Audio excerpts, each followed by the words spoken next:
Greetings, survivors. So yeah, last night definitely happened, and wrong screen for the moment. Um, yeah, basically what happened last night was my computer did an involuntary update reboot, kicked me out of stream.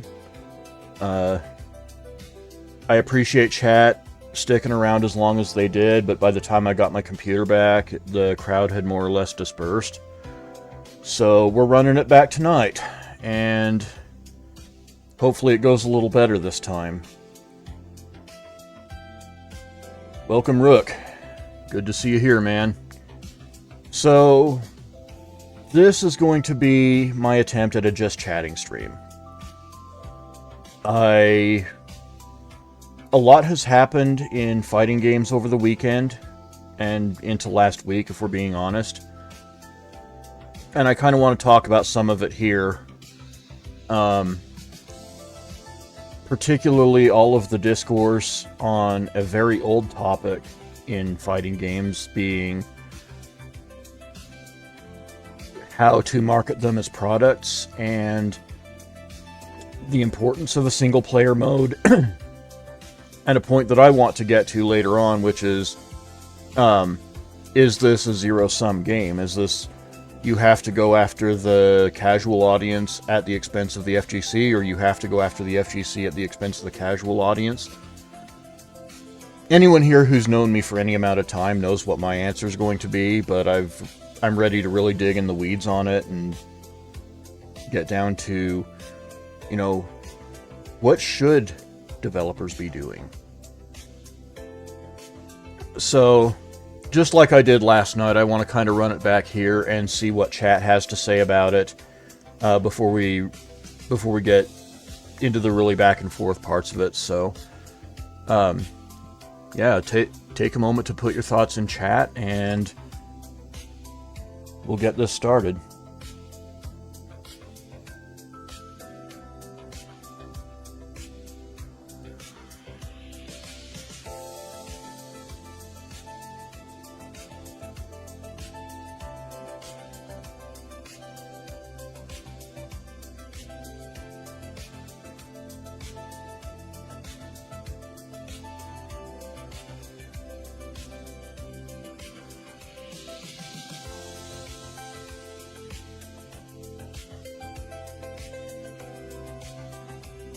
This is also going to give me a chance to put out messages on socials saying that I'm live, so I'm multitasking here.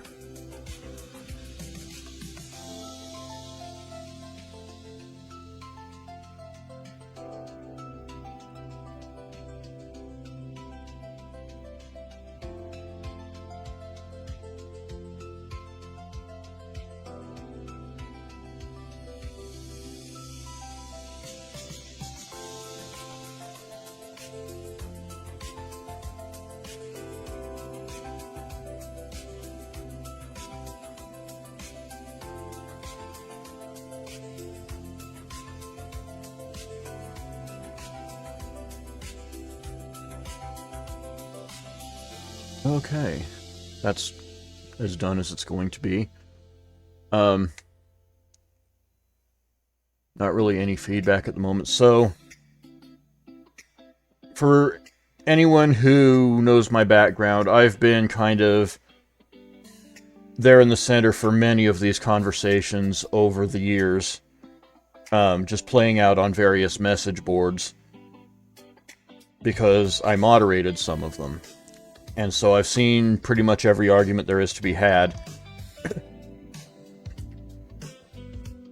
A lot of people think that, like on the FGC side, the argument's obviously that casual appeal requires dumbing down of the game, and therefore, to make a game marketable to a casual audience, it necessarily has to be a bad competitive title. Like, it can't have that high skill ceiling, because high skill ceilings will produce players that can meet that ceiling and produce a bad experience for the casual players. that kind of goes against the entire point of the fighting genre to think that way. But there are people who unironically have that belief, and I think that has kind of, unfortunately, dominated the discourse, either implicitly or explicitly. Whereas,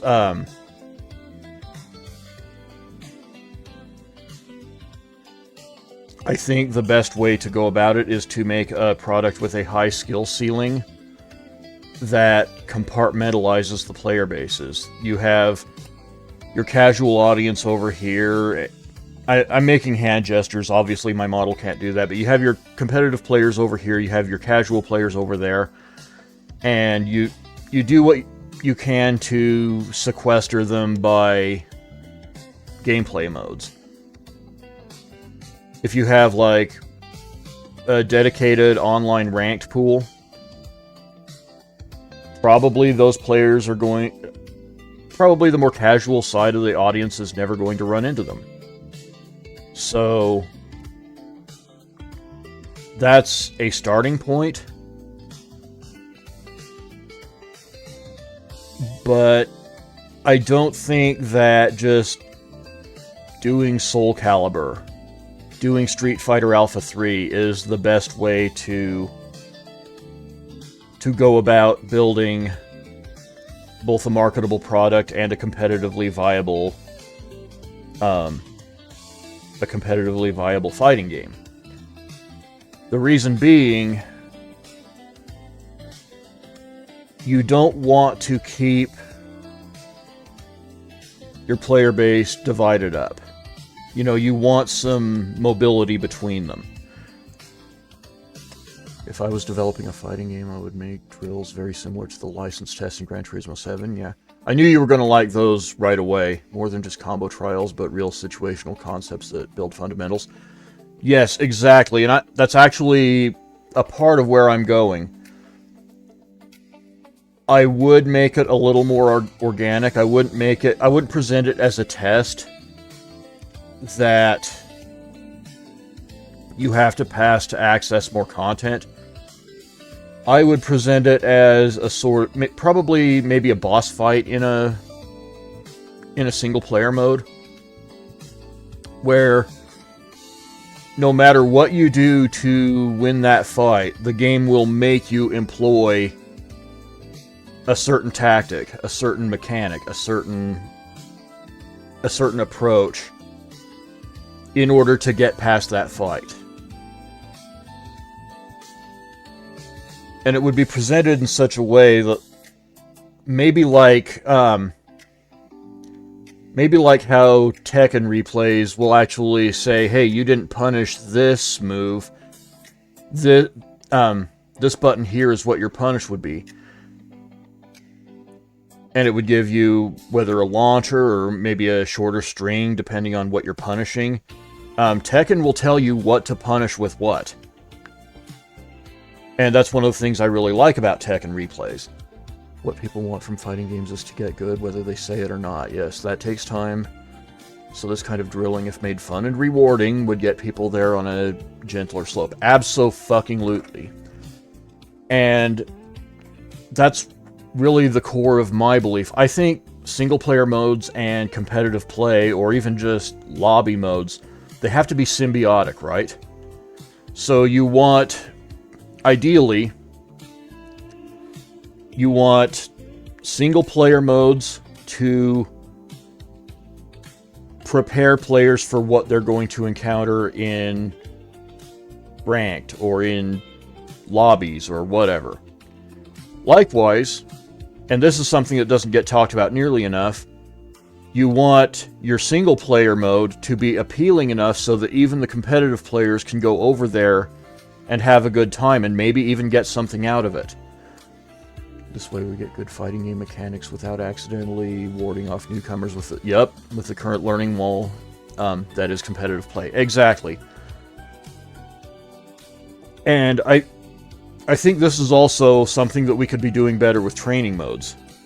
And I know this is a subject near and dear to your heart.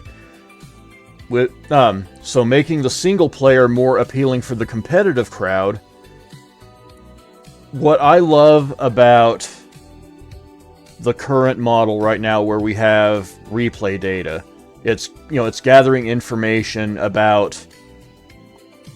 Well, it's gathering the information. It's not compiling it necessarily. It's not using it in a way that's more comprehensive. And that's where I'd like to see it go.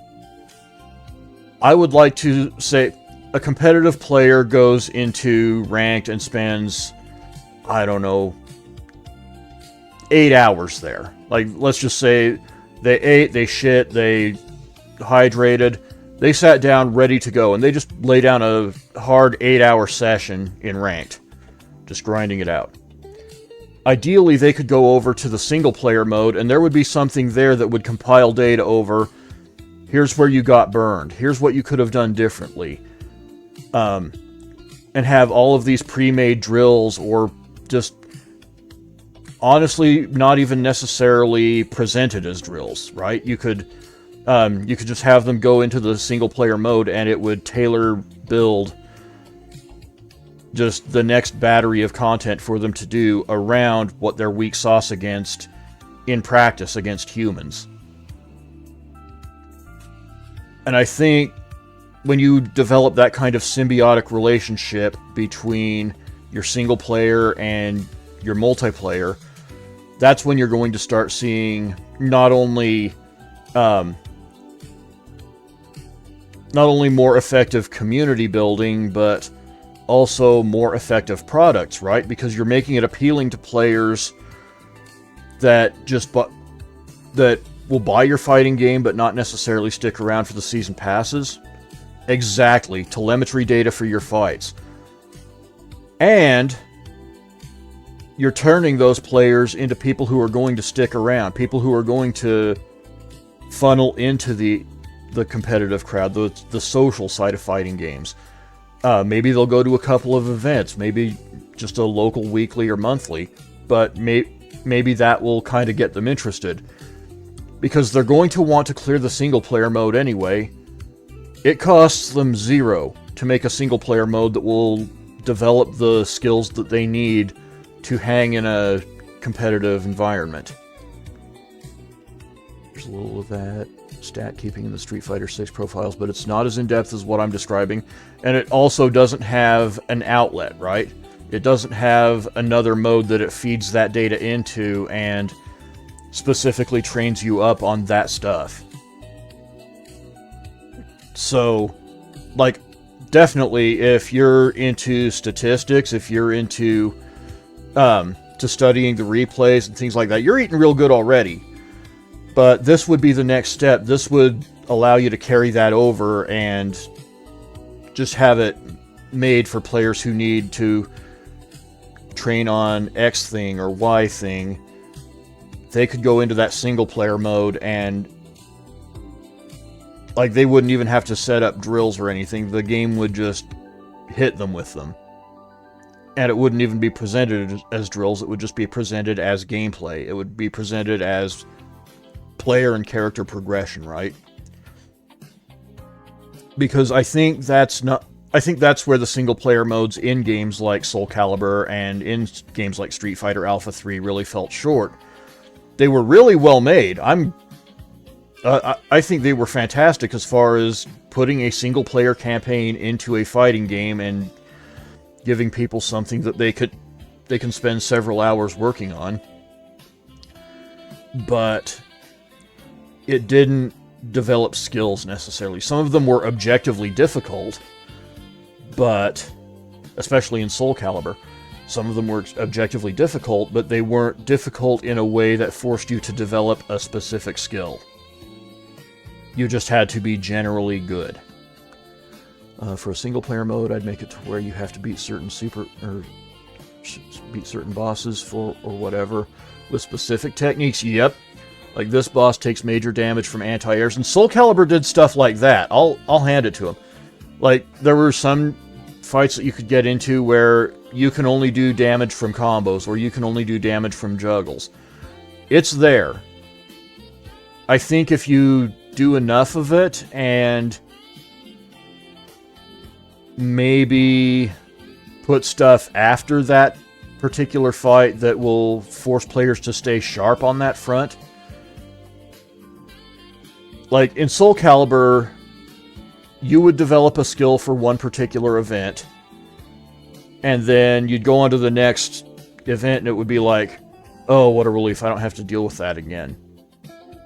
And it had players, like, taking that off their mental stack. It had players taking that out of their skill set, because, okay, I've checked this box, I don't need it anymore for the rest of the single-player campaign, right?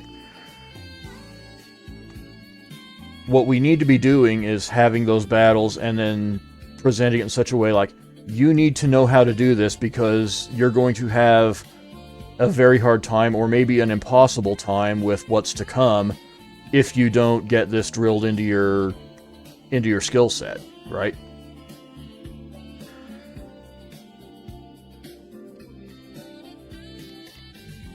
And Street Fighter Alpha 3, as a single-player mode unto itself, it's fine.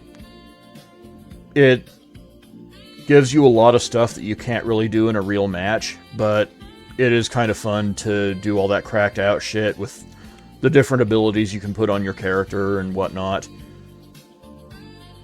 But I would definitely not hold it up as some kind of blueprint for what we should be doing. Just keep it about challenging the player to do realistic things like punish on block at the early levels, and then get combos from counter hits at later. Yep. Exactly. And the ideal thing is, like, you don't... By the end of that single-player mode, or... Obviously, there's not going to be a true end, because there's going to be a huge end game where they're filling it up with all this information from ranked battles, from lobby matches, whatever. But ideally, that single-player mode isn't going to end. But by the time a player gets to the end of the storyline, whatever it is that... Wherever you roll the credits, right? You want them fully prepared to go over into the competitive side of things and feel confident that they can give a good account of themselves. And you also want them hungry to do exactly that. So, I'm not sure exactly how I would square that circle, if I would block off the end game of the single-player mode until they've gone off into online and done, you know, created a good sample size of real matches against real people, and to inform the single-player end game on what they still need to be better at. Or if I would just keep compiling information from those single-player matches and inform the... I guess I'll use the word algorithm that way. But it's a really interesting topic to me, and I think I think we need to get out of this zero-sum game mentality where you either have to solitarily pursue the casual audience or you have to solitarily pursue the FGC. Like, if you just go after the casuals, you'll probably sell a lot of copies, you might win a couple of awards, and your game's going to be dead in 2 months. If you just pursue the FGC, you might make a game that people play for 30 years, but you're not going to have anything to show for it.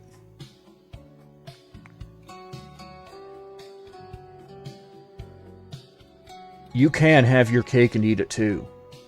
And I don't know why more studios aren't trying. Maybe they just haven't figured it out yet. I don't know. But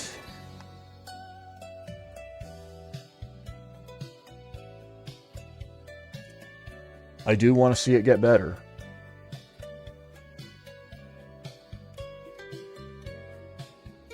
Obviously, I've been... Excuse me, I'm a little congested tonight.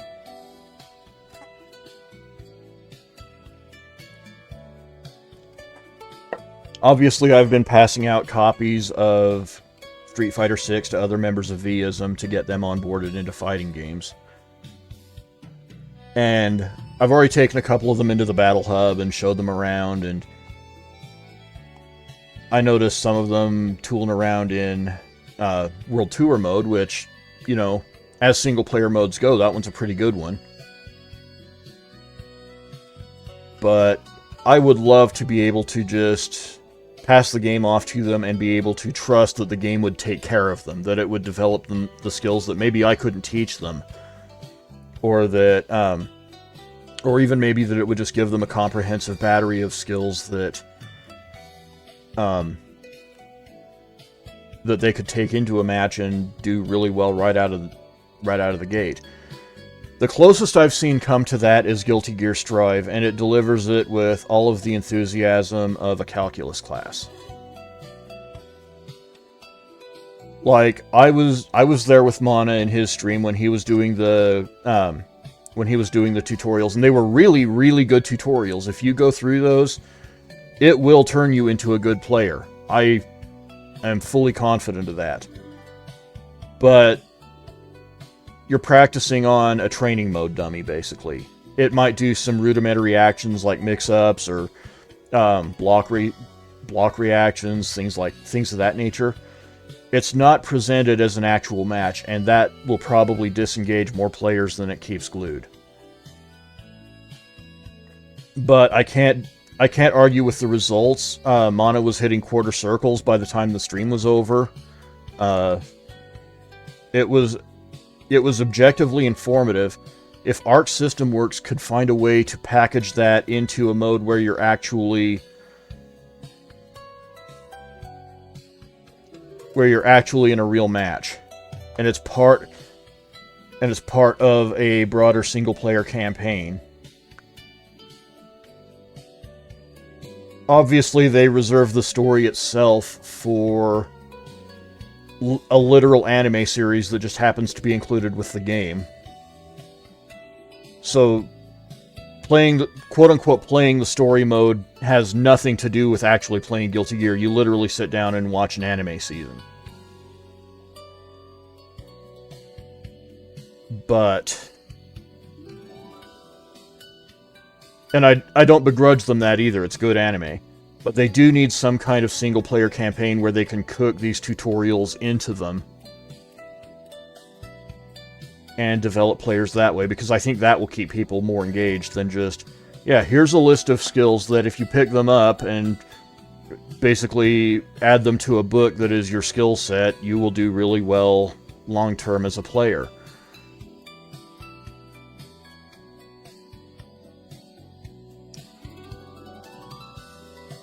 I don't know, like,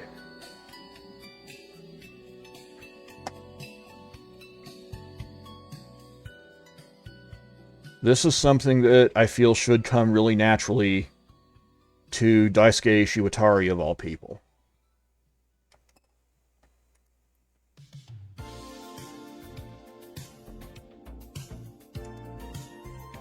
I don't know.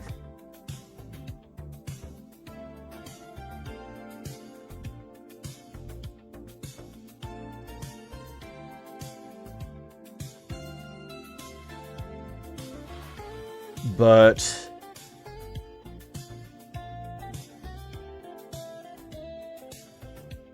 another similar situation that I'm seeing, I guess we can move on to that now. Similar but different, right? Is the announcement of Dead or Alive 6 Last Round and Dead or Alive 7 have, for many reasons, pushed Dead or Alive back into the FGC discussion.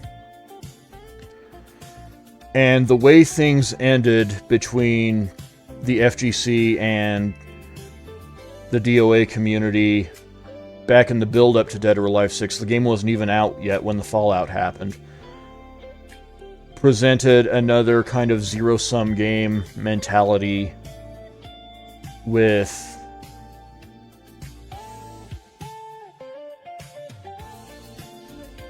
around Dead or Alive 7 mostly, but also around Last Round as well.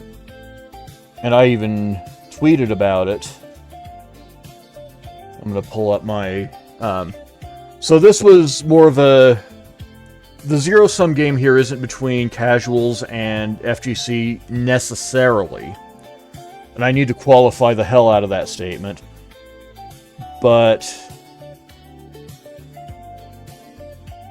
it's more about the more fan servicey, I guess you might call them the gooner aspect of the DOA community, and the people who want it to get taken seriously as a competitive fighting game.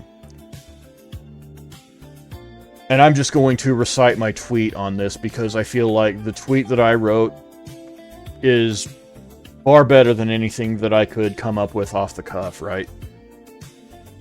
I am not nearly as good at speaking in the moment as I am when I've got a document or a Twitter page or something in front of me. So, I have a lot of thoughts on this. DOA being DOA, not the problem. The FGC being the FGC, also not the problem. The only disconnect was that people weren't acting right on an EVO stream on Koei Tecmo's watch. Being based is perfectly fine as long as you're not saddling someone else with the consequences of your behavior, and in that moment, people being paid by Koei Tecmo Games made a decision on stream that probably left EVO staff answering questions to sponsors later. Moving forward is not a zero-sum game. The FGC and the DOA community can get along just fine. It can't be them or us, pick one. The FGC would be wrong to bitch about DOA continuing to be DOA so long as the content toggles from DOA 6 remain in last round in DOA 7, for the protection of tournaments and event organizers and really the events themselves. The DOA community would be wrong to bitch about the existence of those content toggles when the only people who would ever have to encounter them would be high-level tournament players. Like, nobody's going to give a shit if you're getting good upskirt looks when you're going 0-2 in pools. The DOA community is right to protect its identity. The FGC is right to protect its events and sponsorships.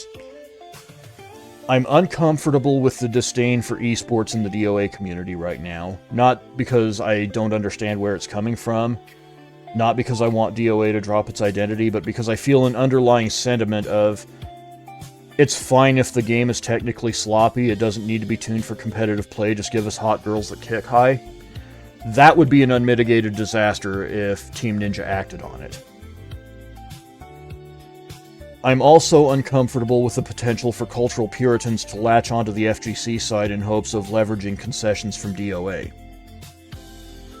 Everyone needs a healthy dose of read the fucking room, and things should be fine between DOA players and the broader FGC, but I think there are some bridges that need to be rebuilt between EVO staff and Koei Tecmo Games.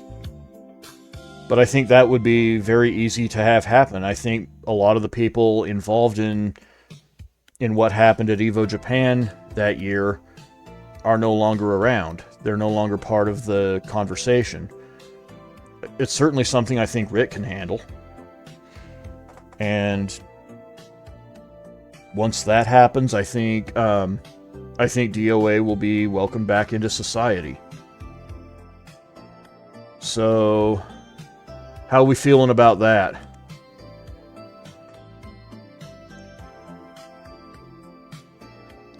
Another thing I should note is I was there at EVO 2018 and the Koei Tecmo, the Team Ninja booth to play Dead or Alive 6 was one of the best times I had there, apart from hanging out in the area where people were playing Super Turbo. I had a really good conversation with Manny. I came away from it really excited for the game, and I was watching the EVO Japan stream when it happened, and I was like, I probably groaned audibly when that happened, because I knew it was going to have consequences, right? And I knew that, like, you know that sinking feeling you get when something that looks innocuous, maybe you've got enough of a corpo background to know how it's actually going to play out, or maybe it's just your intuition. Maybe you just know that it's going to have consequences. That was how I felt watching the EVO Japan stream. And it was like, oh, I really hope Team Ninja didn't blow it here, but as it turned out, they blew it.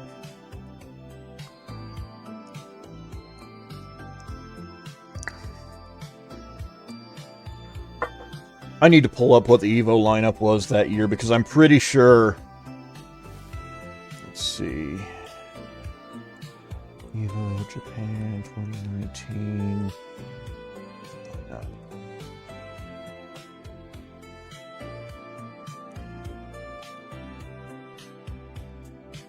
And I can't remember... Oh, no, not Evo Japan 2019 lineup. Evo proper 2019.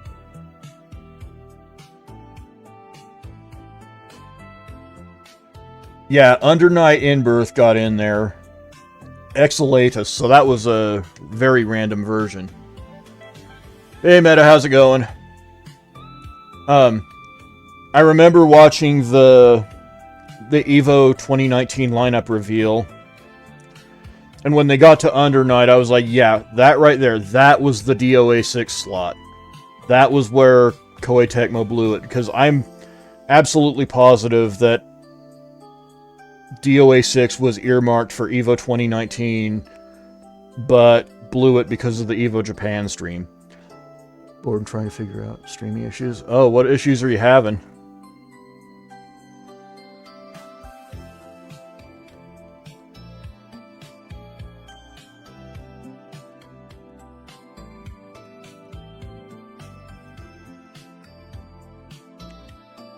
What's going on, man?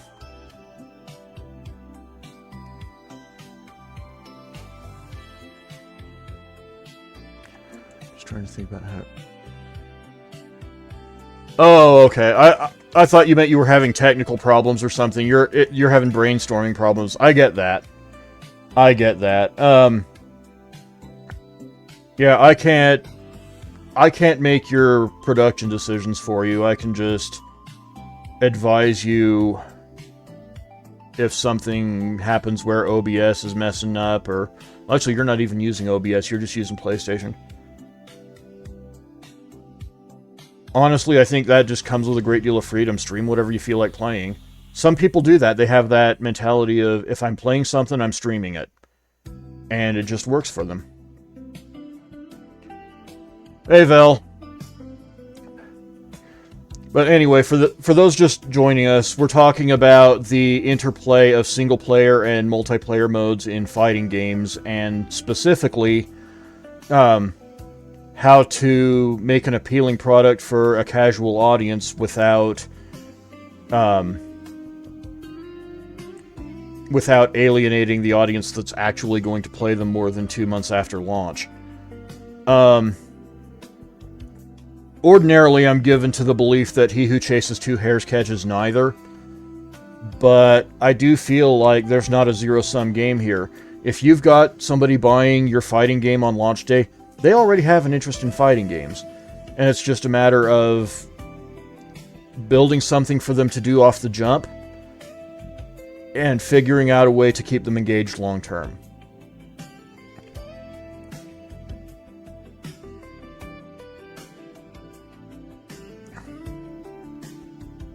So, how are you all feeling?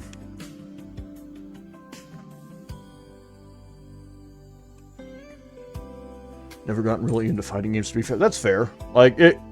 And straight up, I'm not going to pretend that it's for everybody. If you can get into it, it's one of the most beautiful things you'll ever experience as a gamer, but... It's not for everybody, and I think that's part of its appeal, in a weird way.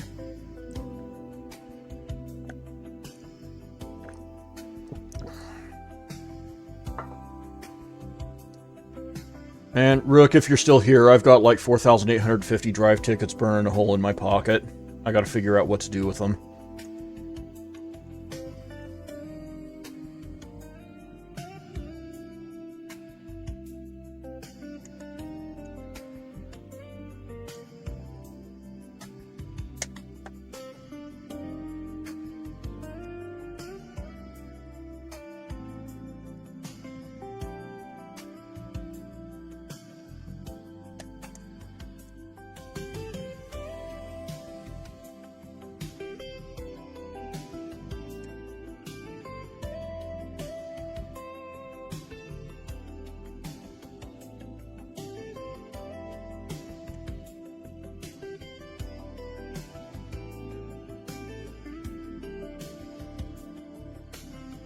And to be clear, like, I do not feel like DOA has to leave fan service on the table in order to be successful with,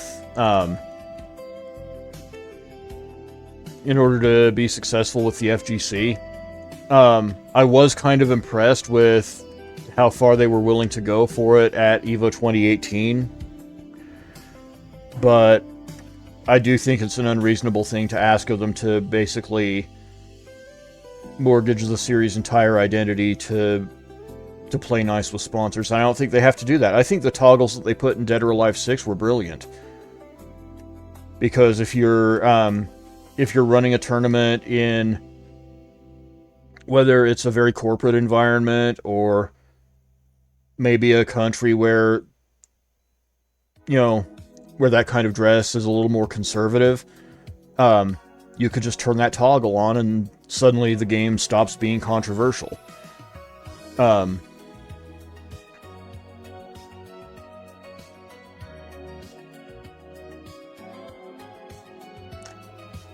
In a less favorable sense, you could say it's like acting like you have a court date, but it worked really well, and I think, and again, I think anyone who really has a problem with it isn't going to run into it because they're either not high-level players, nobody cares what they want to look at when they're going 0-2 in pools. But if you're on stage and it's very corporate, and yeah, those are the players that are going to be playing under those toggles.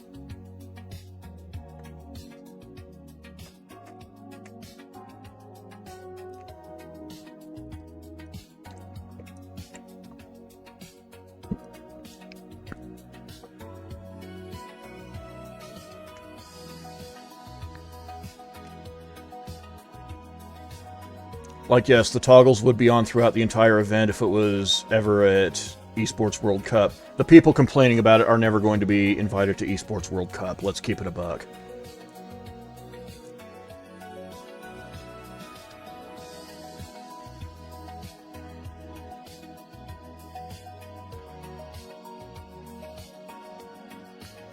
But that's interesting, though. This, Vel, you being here actually presents an interesting opportunity. So, as somebody who doesn't play fighting games, what would interest you into getting into them? What would Capcom or NetherRealm or Namco or whoever, Arc System Works, be able to put into one of their fighting game trailers that would make you go, huh, that's interesting? Like, what could they show you that would maybe pique your interest?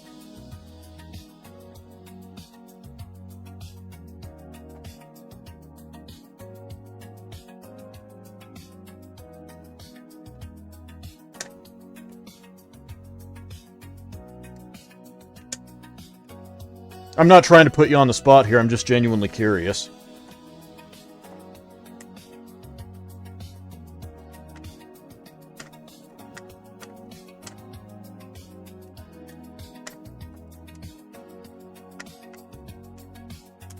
And if you don't have an answer, that's fine too. I'm just... kind of makes me want to pick your brain about it.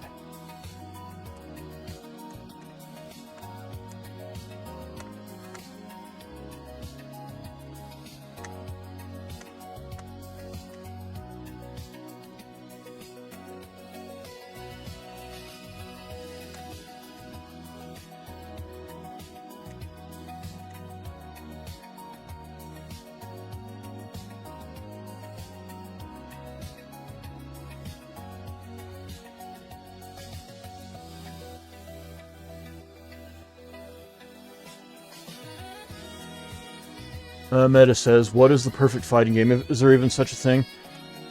That depends on your criteria.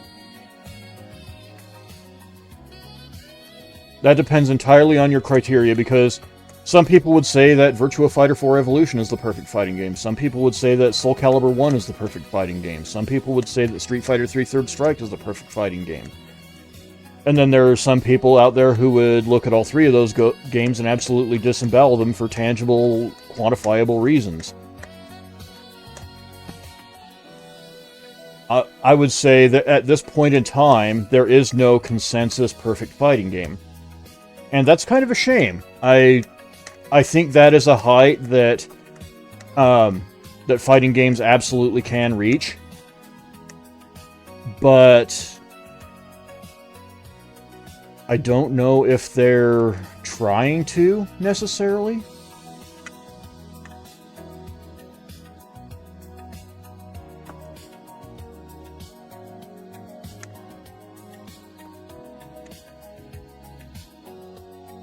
I don't know, it's a really interesting topic. But, like, I think if you,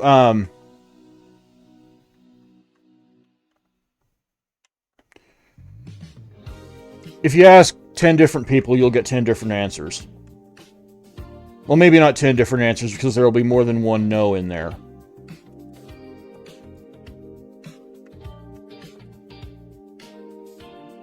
But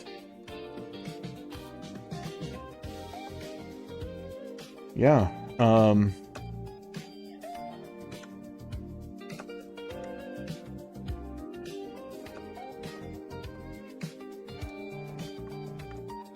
don't know. What do you think? What's your answer to that?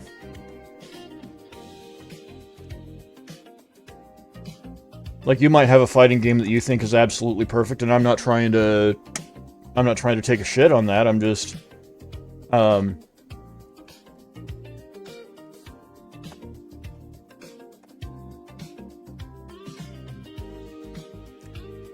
some people might say Mortal Kombat 2 is the perfect fighting game, and they're entitled to their wrong opinion, but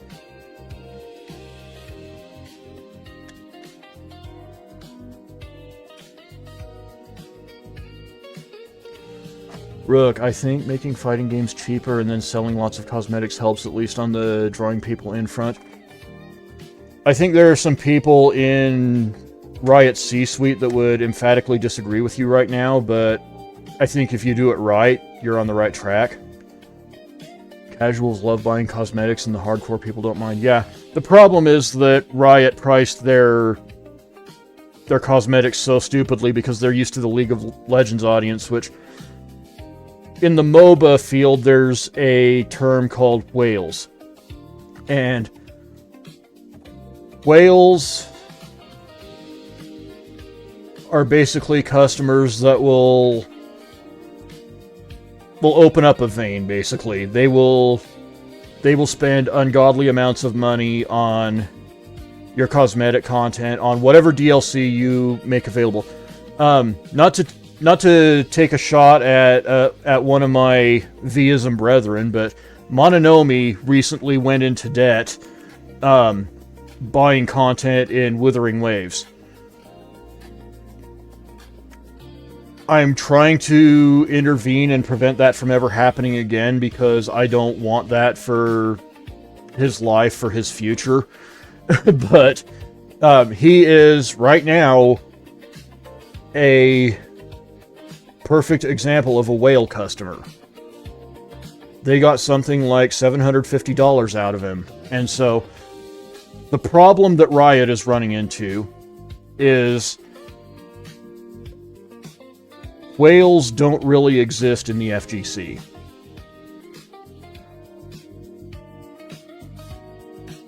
Circling back to the Dead or Alive series, Team Ninja tried doing stuff like that with Dead or Alive 5 and Dead or Alive 6. If you look at the season passes, they're ridiculous. Only like the number of characters is very small, but the price is exorbitant because they stuffed so many cosmetic items in there. And that didn't really work out for them. And then Riot came in with that same kind of energy, I guess not reading the room or looking at what happened to Team Ninja over that. And yeah, so I think what's going on right now, 2XKO has an extremely talented team of very knowledgeable, very culturally adjacent FGC veterans on board, making the best game that they can think to make. And I've played 2XKO. It's not perfectly in line with what I play, but I've had enough fun with it that I can see going back to it and maybe trying to get good. The problem is the kind of money that Riot saw in 2XKO does not exist in the FGC. There are no whale customers to be found in the FGC. We're a bunch of broke motherfuckers. Like, I haven't even been buying season passes in Street Fighter 6. I've just been going in and getting the items piecemeal as they come out. But that's kind of the disconnect there, and it unfortunately cost a lot of people their jobs. I have to give Riot some flowers on that, because 6 months severance is objectively very good. So, and they are trying to find work for the people that they laid off, whether in other branches of the company, or I think whether it means going to bat for them with other opportunities elsewhere.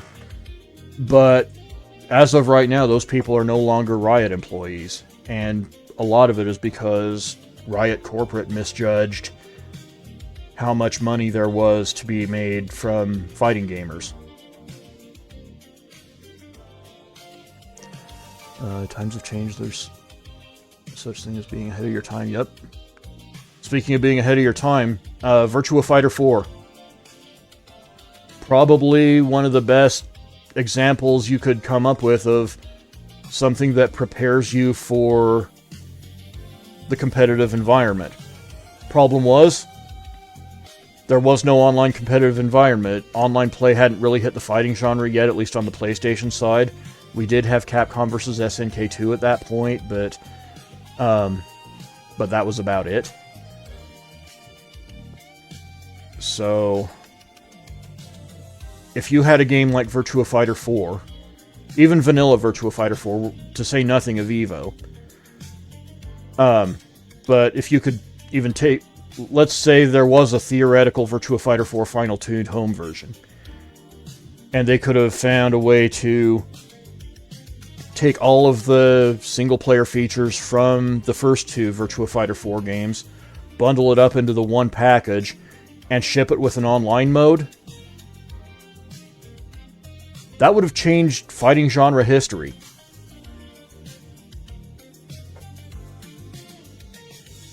Virtua Fighter 4 single-player produced some very good players. There was just nothing for a lot of those players to do once they were done with it.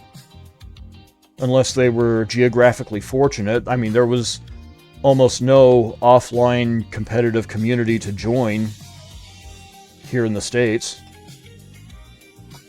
If there had been something somewhere for them to go, with all those skills that they developed in the single-player modes, it's worth thinking about.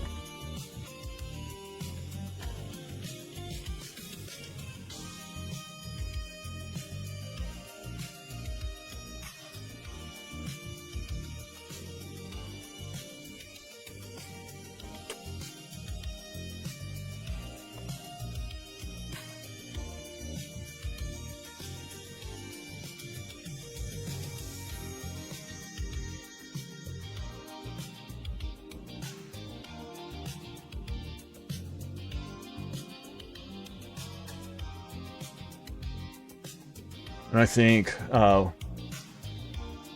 once we're coming up on the hour mark. I think once I get to the hour mark, I'll jump over to ranked.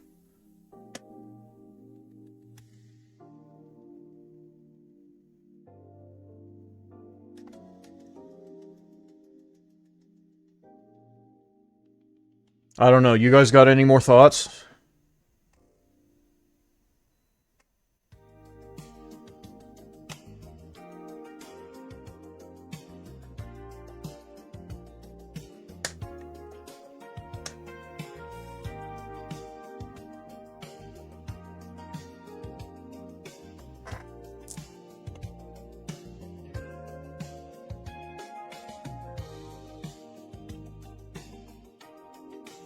Michiru, hi.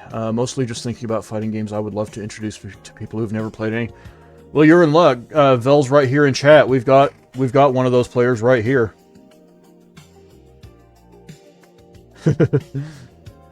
What fortuitous timing.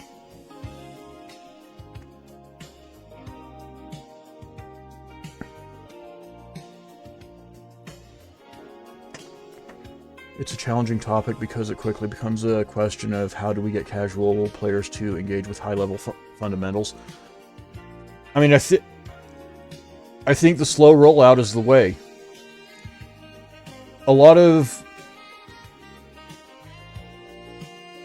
of developers have laid the groundwork for it with their single-player modes.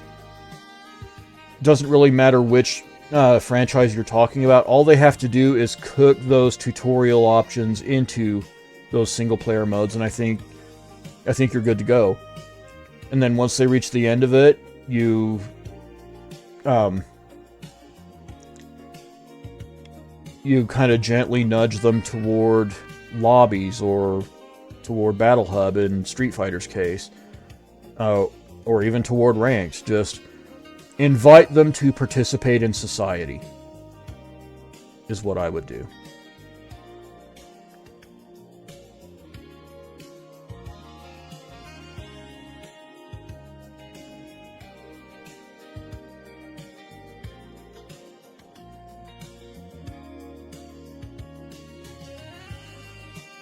And I think the way to do that is to just cook it into the single-player mode. If you see them struggling with a mechanic that they need to get past a certain point, then obviously put a more direct tutorial in, or advise them of what they need to do to beat the battle or the boss fight that they're in, and then send them back on their way with the skill they developed.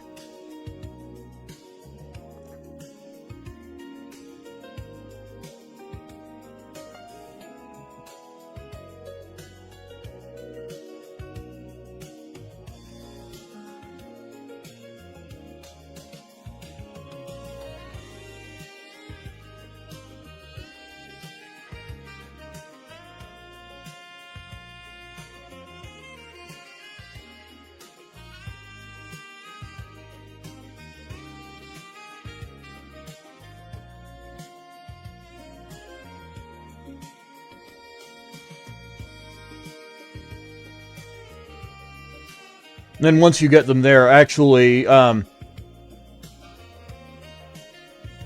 just keep this part brief because I would be much more inclined to invite people to go over and watch the volumes of video that James Chen has recorded talking about this.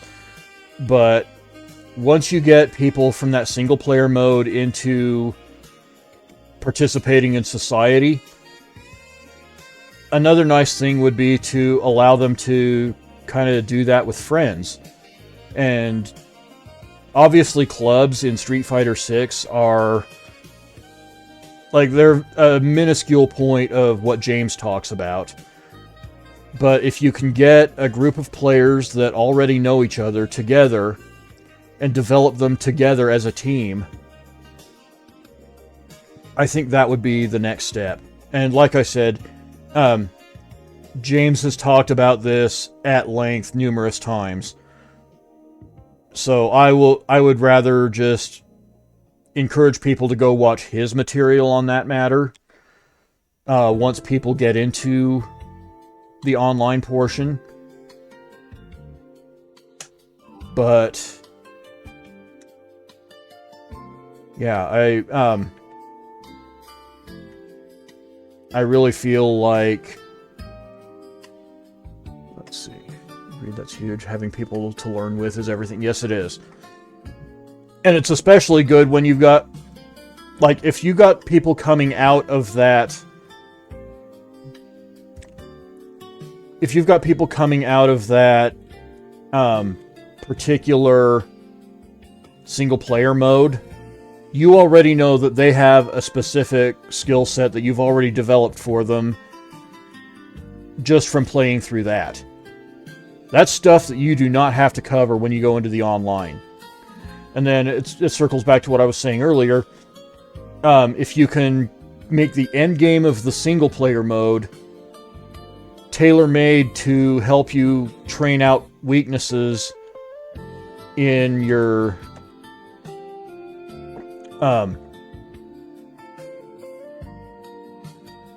train out weaknesses that the game spots in them in the multiplayer, then you can get them going back and forth, and you can even get some very good players going back and forth between the single player and the online, because you're basically getting a training mode that they don't have to set up.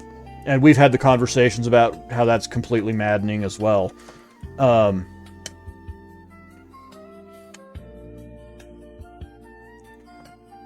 Just wanted to add, too, that I think the best thing to do if someone is brand new to fighting games is play something with someone who really loves that specific game. Regardless if something is perfect or not, I think the level of enjoyment someone has can wear off on someone. Like, I would love to show someone the Neo Geo library who has never tried any of those games before. I keep thinking about World Heroes 2 Jet. I have that arcade board, actually. And the Samurai Showdown games, got a couple of those. Specifically, would be so much fun to introduce to someone. I absolutely love that.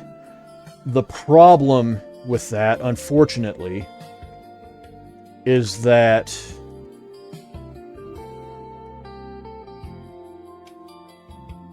someone isn't always available. Like, you really start to muck into the weeds when you start talking about stuff like that, because that would require almost some kind of ambassador program of players who are already making themselves available and ideally could commit to certain time windows to onboard new players. I don't think it could be one-on-one, but I think that's the only way that you could possibly guarantee it for any kind of actual game feature. Like, you would have to make agreements with players in advance that they're going to be around to teach people or to just advocate for a game to new audiences.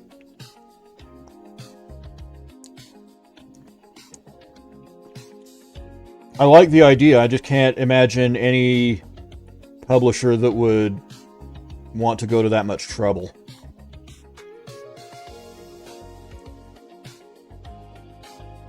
More likely you'd get a situation like what we have today, where sometimes you get sponsored streamers doing one or two sponsored streams where they just make the game look really fun and explain to viewers what's top tier about playing it. But I don't... that wouldn't obviously have the one-on-one value that you're talking about, which is really unfortunate.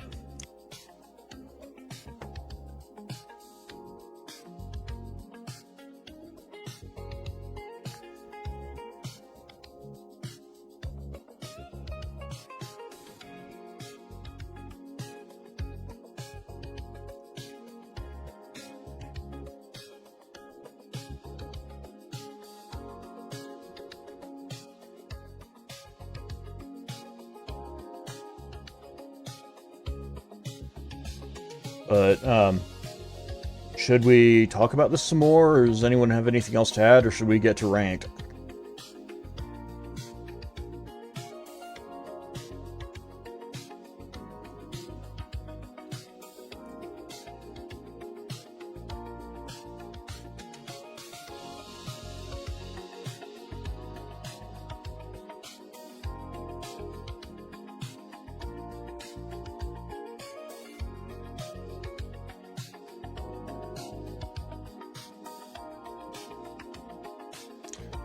Alright, I think we've pretty much got the discussion wrapped up. I am going to switch the category over to Street Fighter 6, and then we can get going with ranked.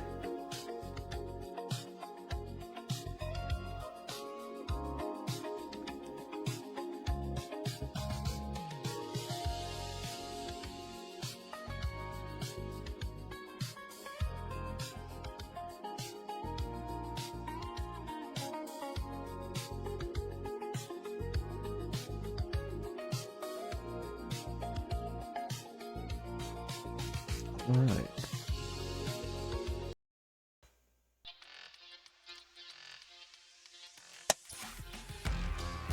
Alright, let's get going with this. It's time to get some bouts!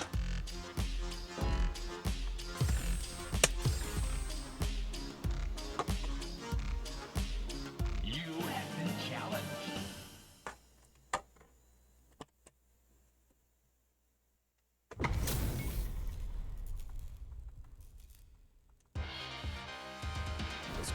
challenged. I knew Rook was going to get hyped for that.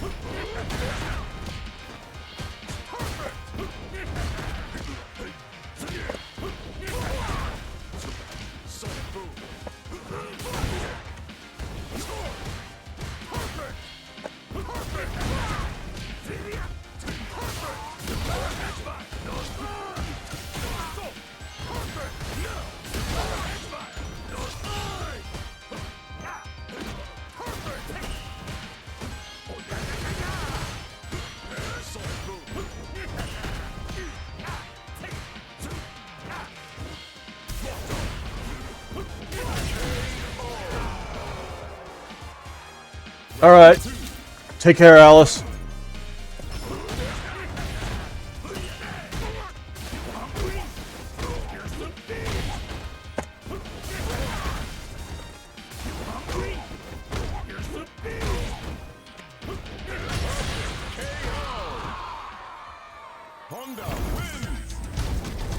First match of the night, and it's a one and done. Your boy still got it.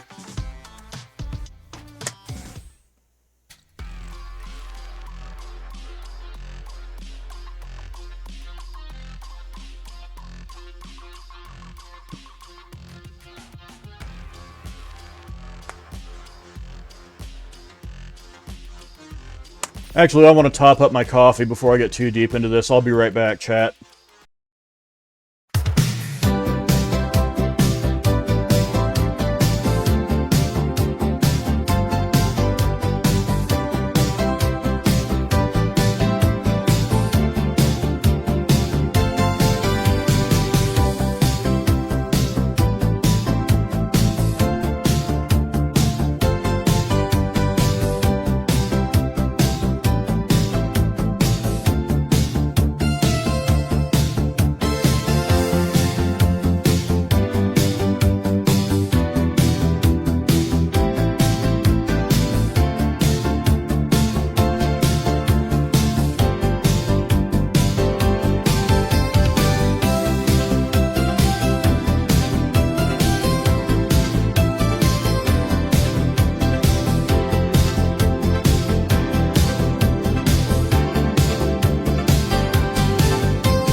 Alright, I'm back. I had to stop and take care of the rug under my desk because it was starting to wrinkle up a little too under the chair. So I'd say we're off to a fun start. Got somebody to one and done right away. Here comes a new challenger.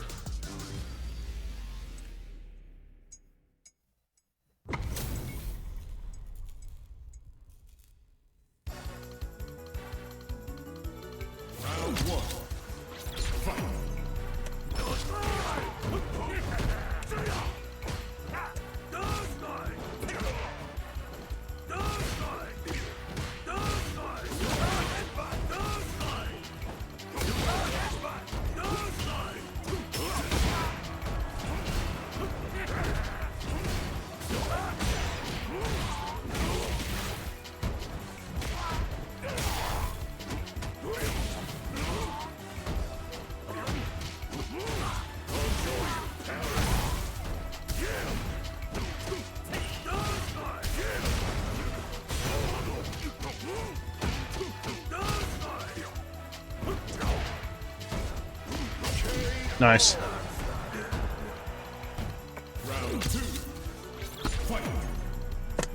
Wait, is the stream that far behind for you, Rook?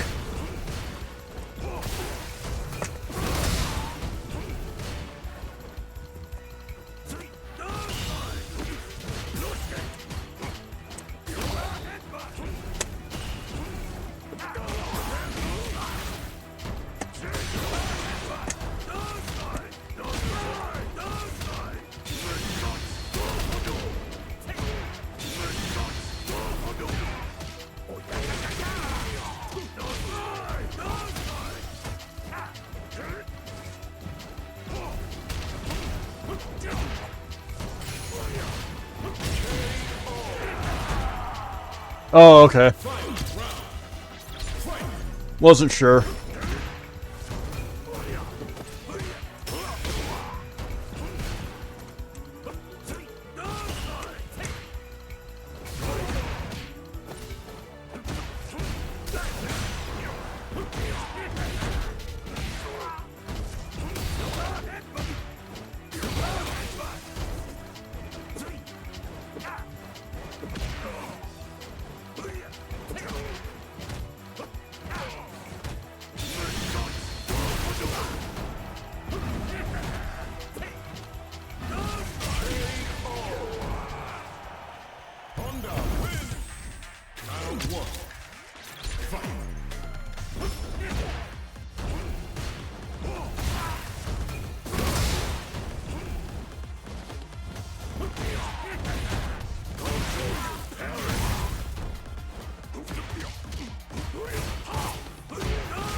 What?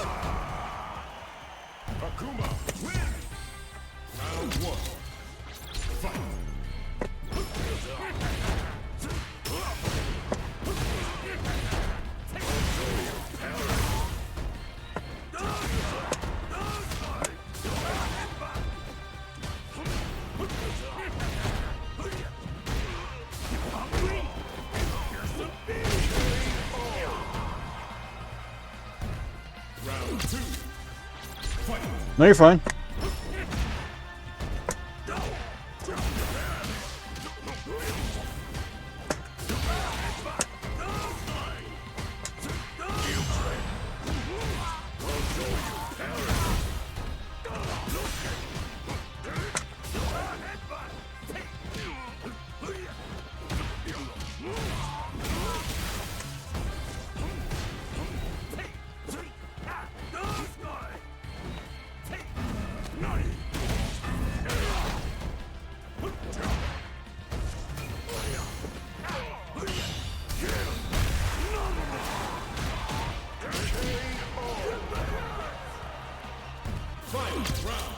I did that already.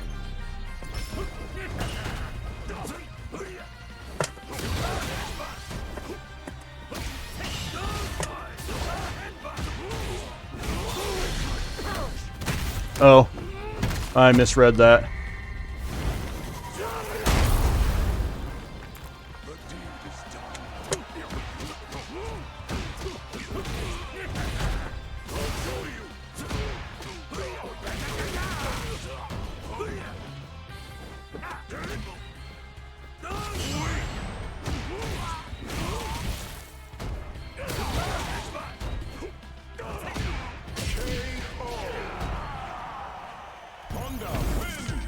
I'm using a modded Mayflash F101.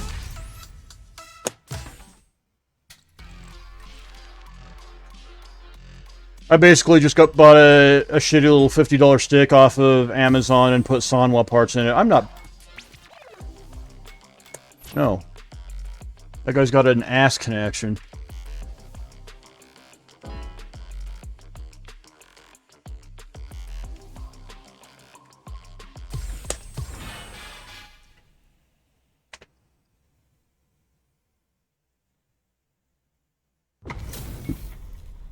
Oh, I've played this guy before.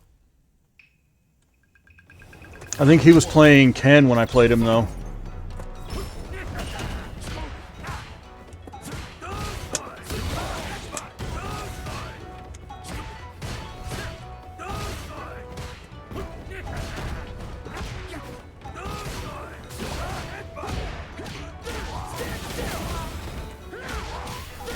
Oh, he didn't actually cross up. That was... okay.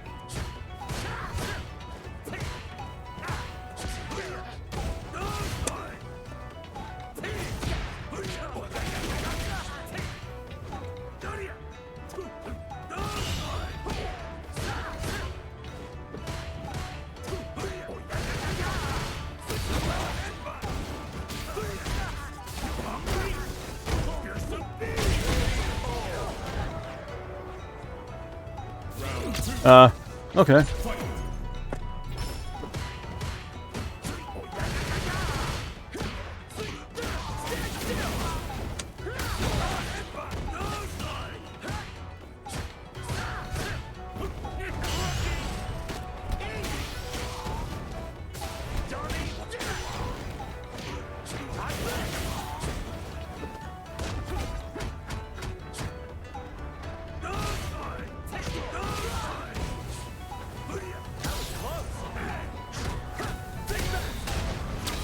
Fuck.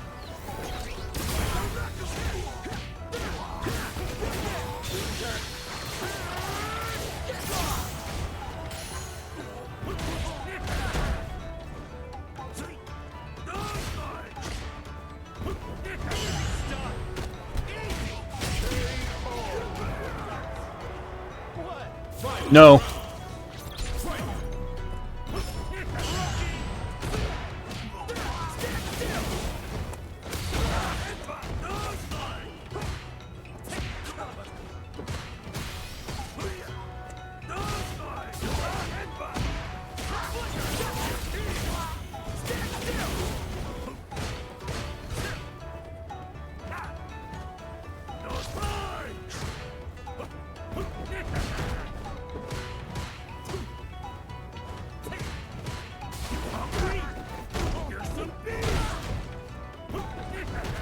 No.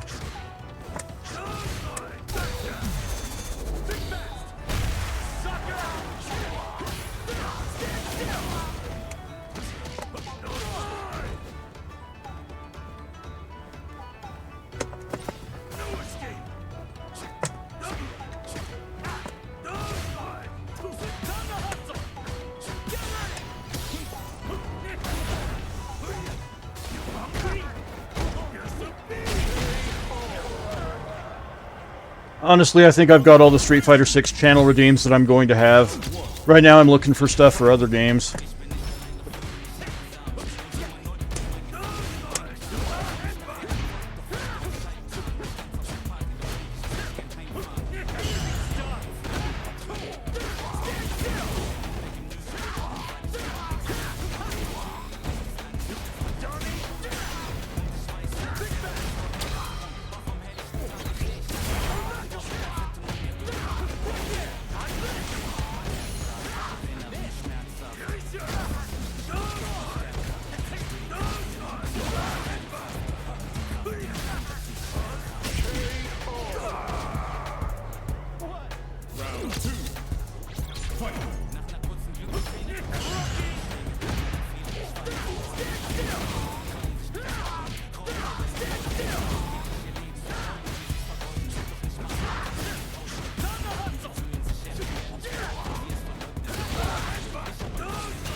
some of Honda's bad matchups for me? I don't know. I don't really think of it in terms of those. I just think of matchups in terms of what do I have to do.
Okay.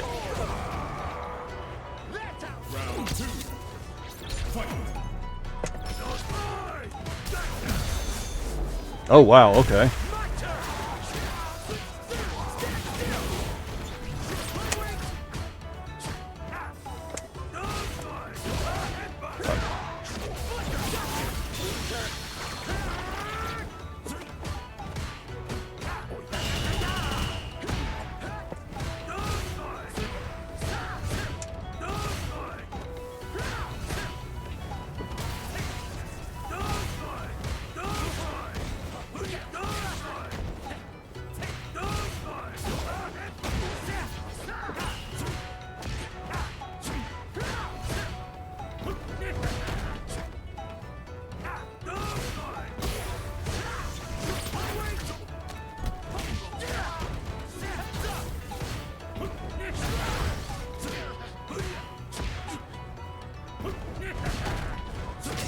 Damn.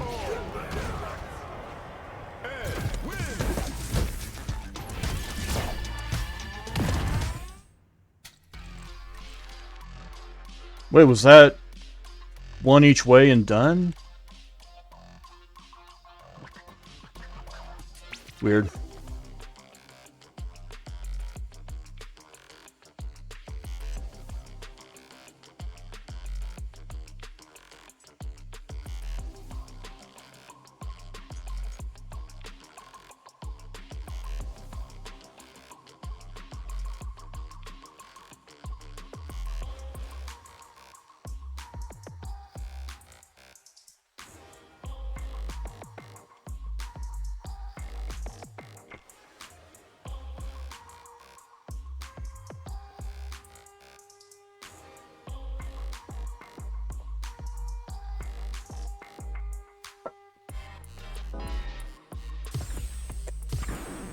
Now, Okay.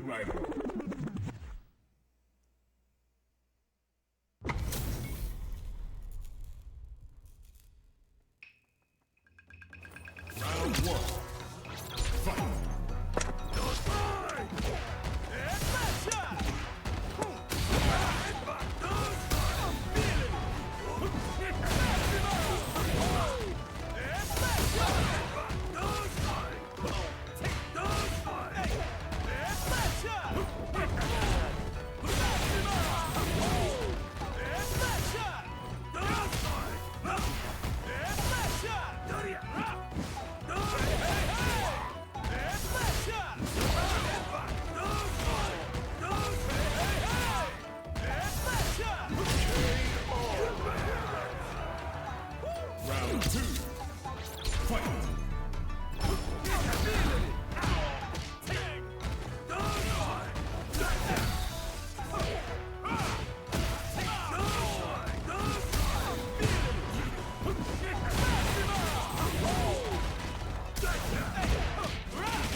Oh, barely.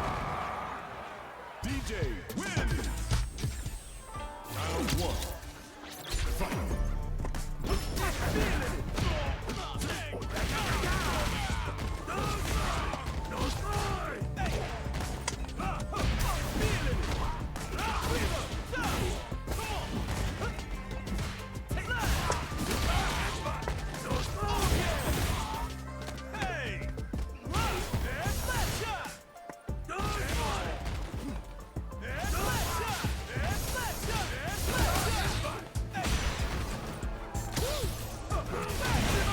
Ah. Round two. Fight.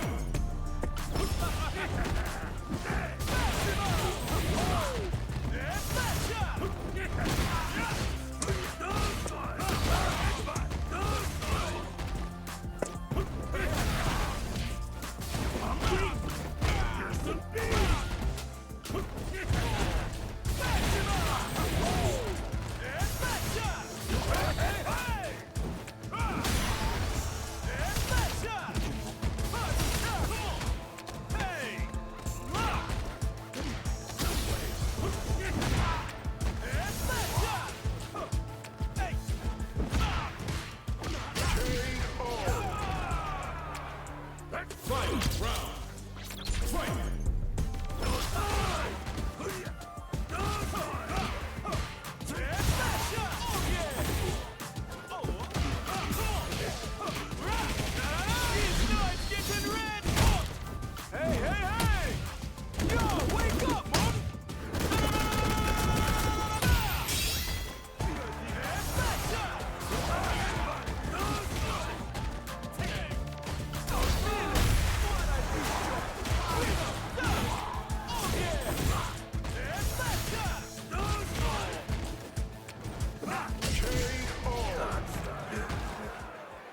DJ wins.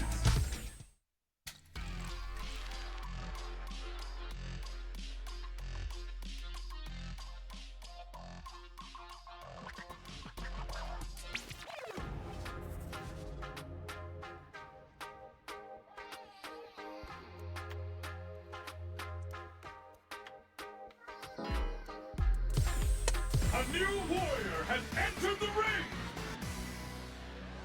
Is this the same? Oh, wait. Oh, I've played this guy before. Round one. Fight.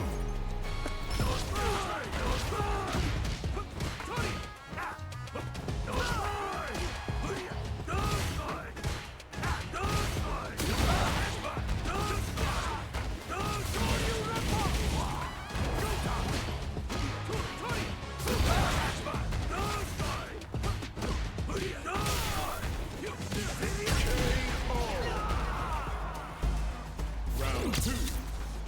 Fight.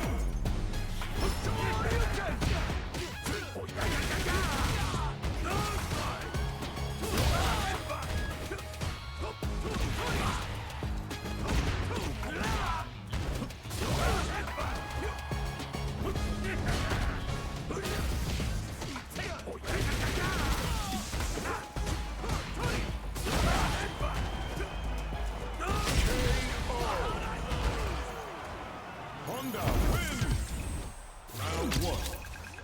Fight.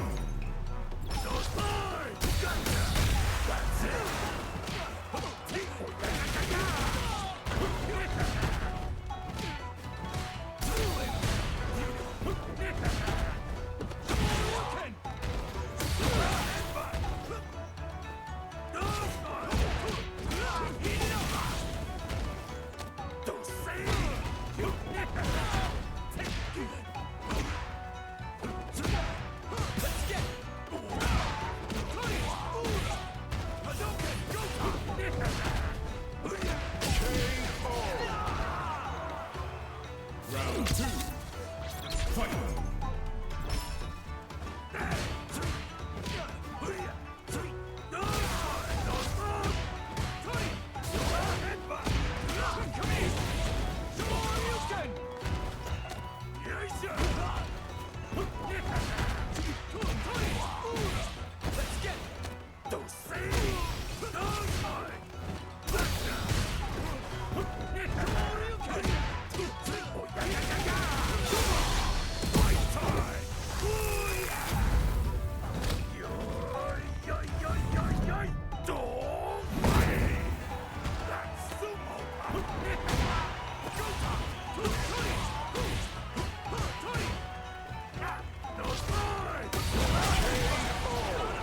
So I've really leveled up. Because this guy gave me a ton of trouble a few streams ago. And I just pieced him up.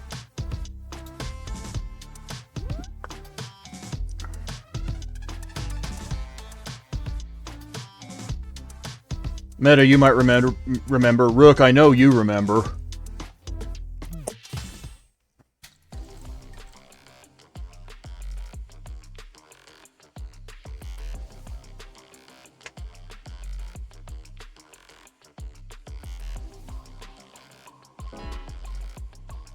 Yep.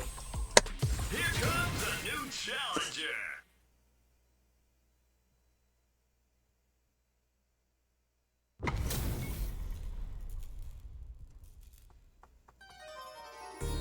Round one. Fight.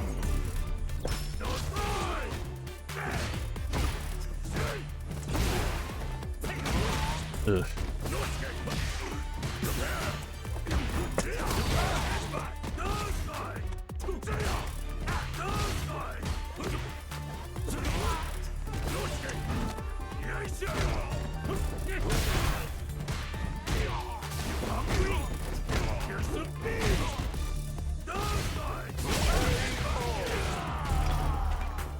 Yeah.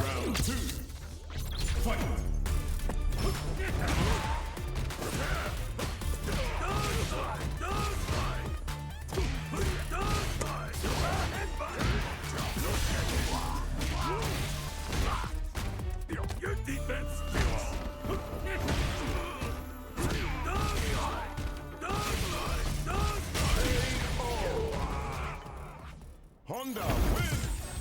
Round one. Fight.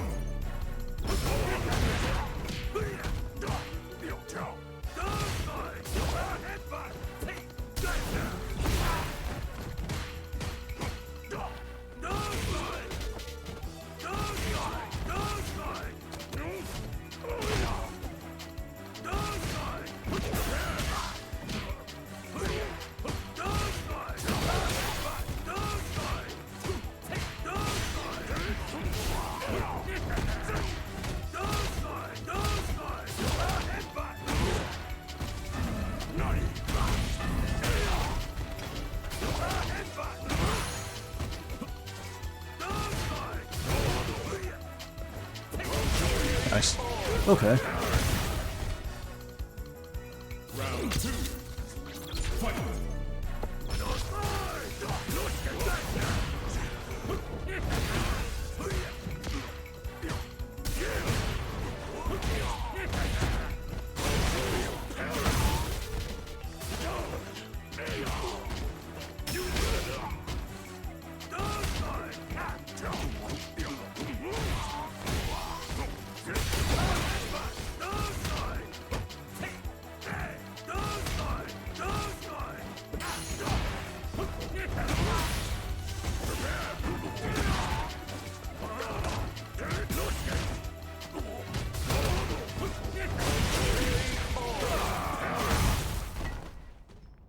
Akuma wins. Round one. Fight.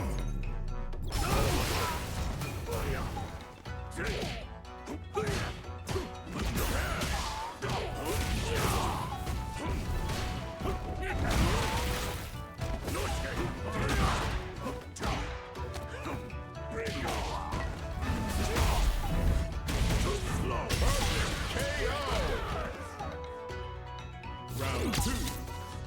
Fight.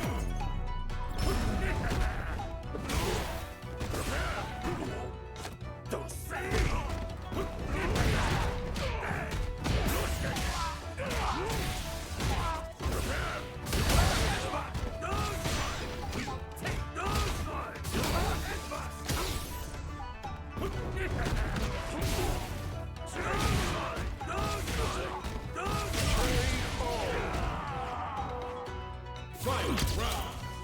Fight.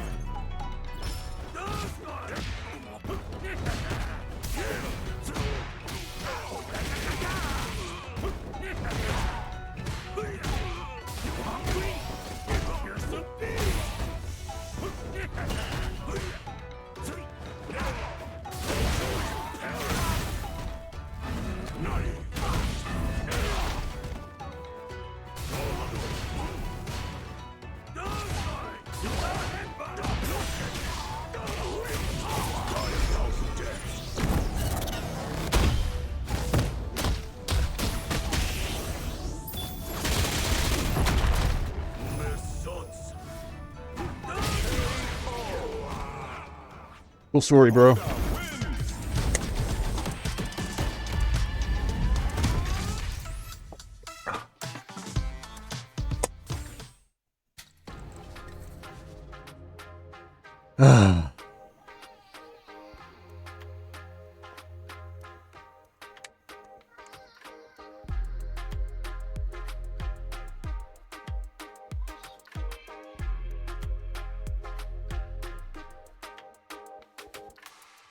Yes, very Doskoi.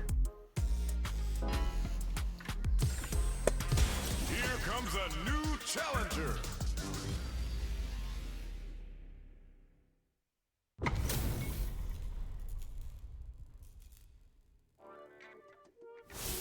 Round one. Fight.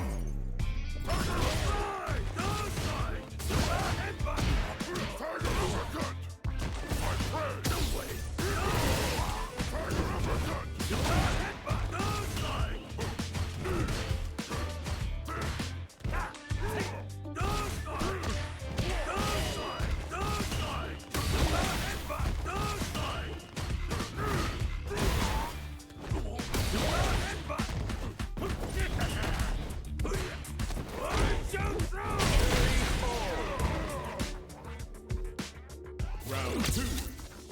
Fight.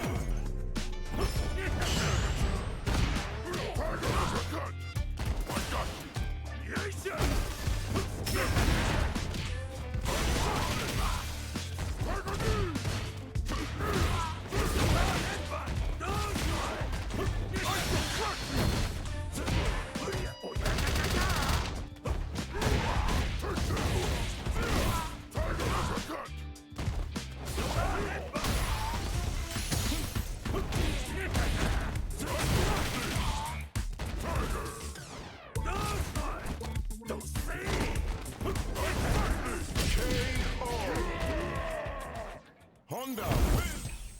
Round one. Fight.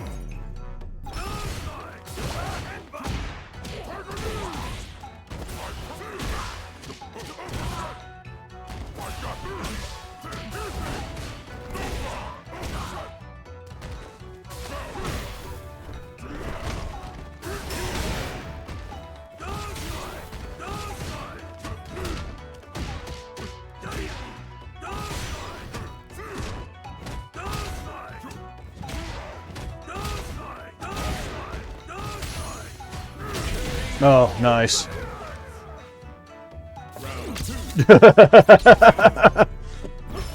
It's funny, I can't stand slippery players, but if I'm honest, I make most of my paycheck being slippery.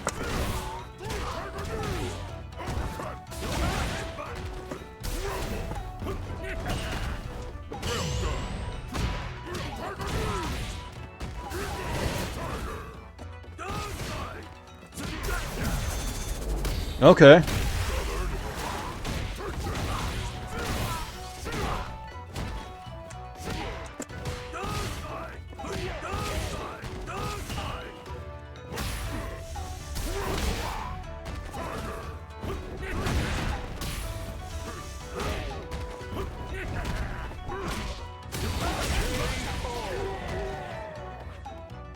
Yeah.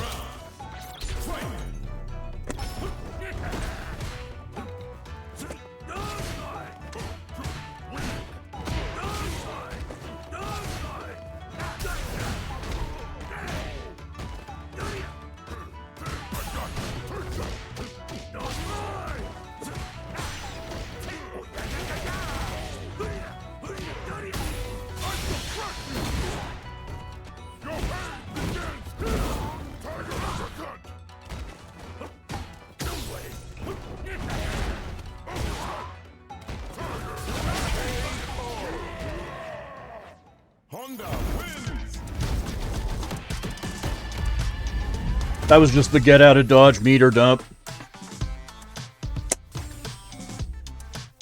He kind of knew he'd already lost, but He made the round longer.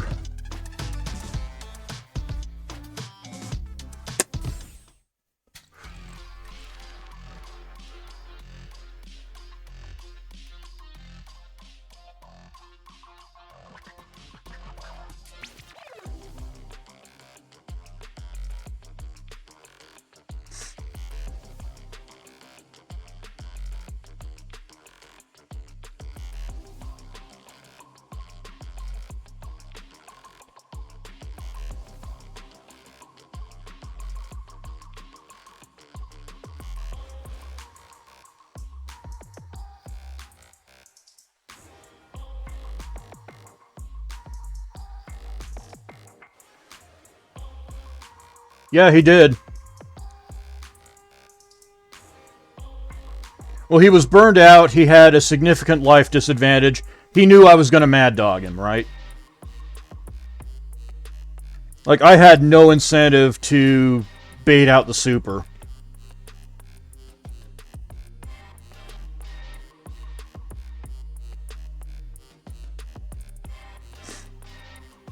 Or to call it out in any case.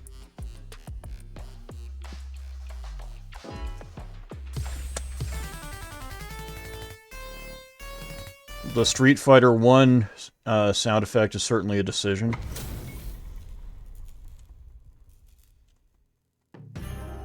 Gotta do round one.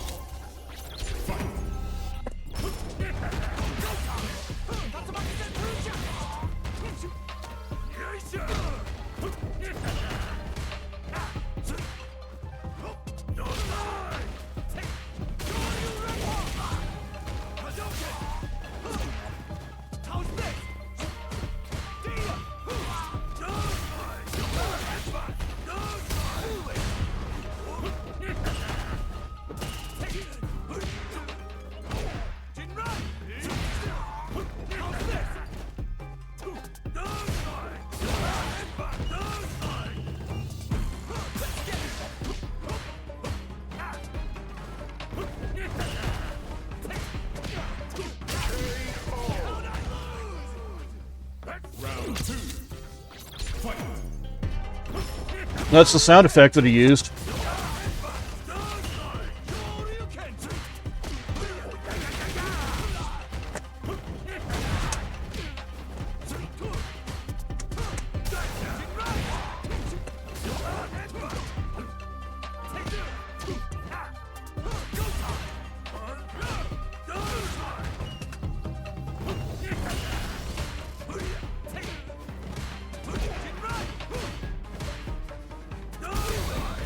Okay, got me with that one. And he screwed it up. Honda win. Round one. Fight.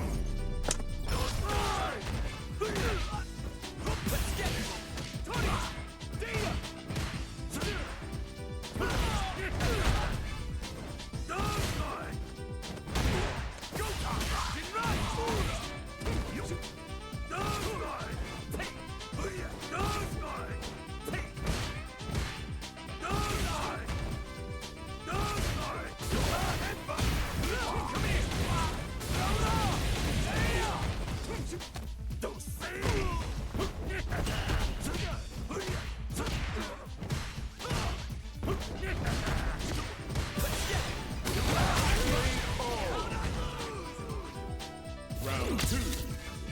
Fight.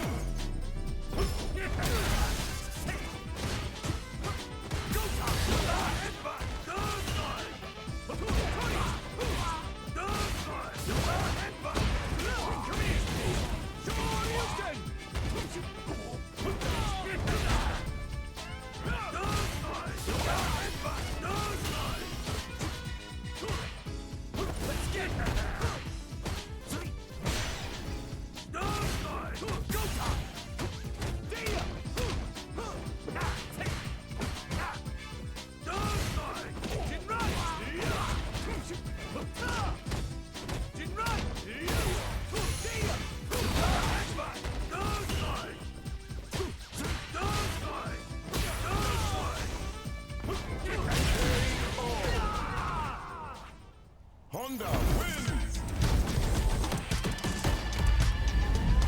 That might be the most solid I've played all night.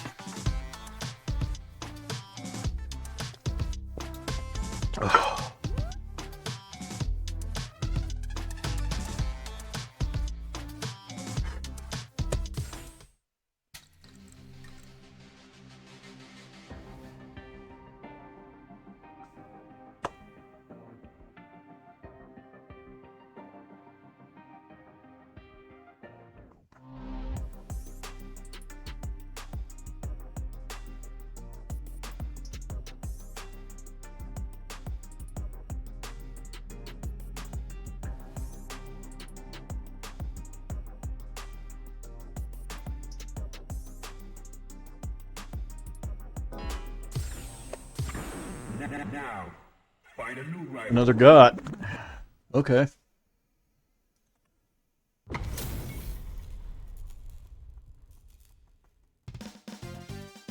Round one. Fight.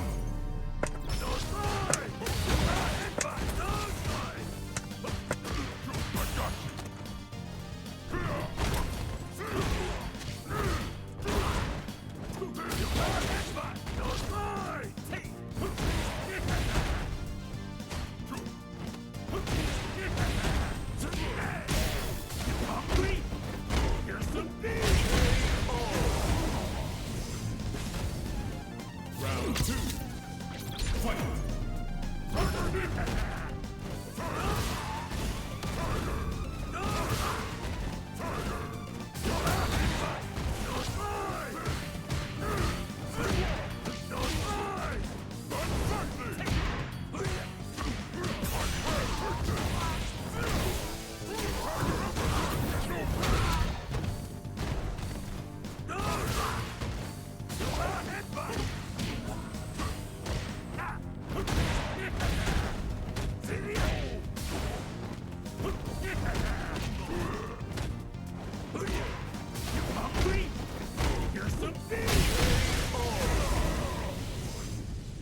Honda wins!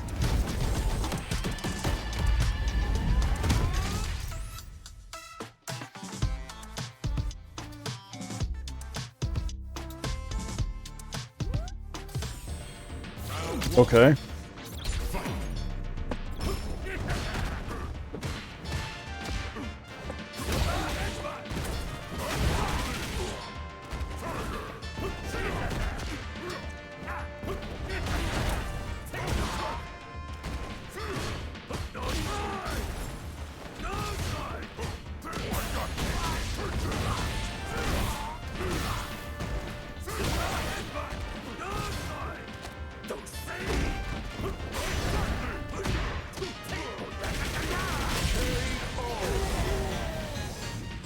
Round two.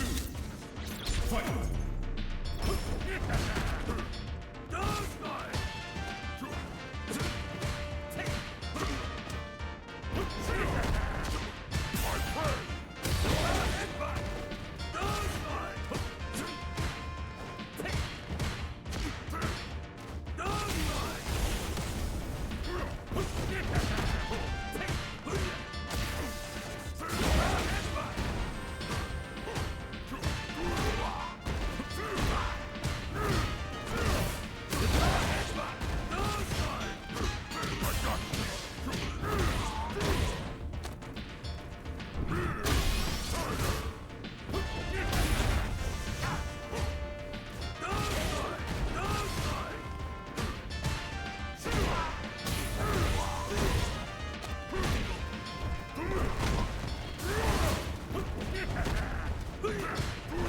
Nice. Good round.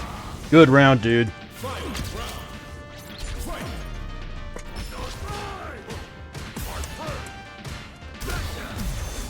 Oh, he got me.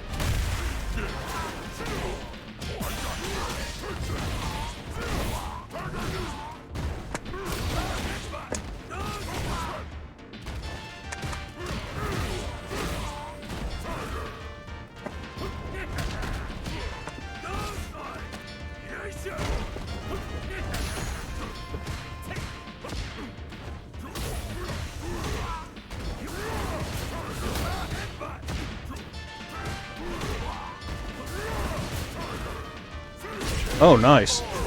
Okay, that was proper use of Sagat there at the end. I respect this guy.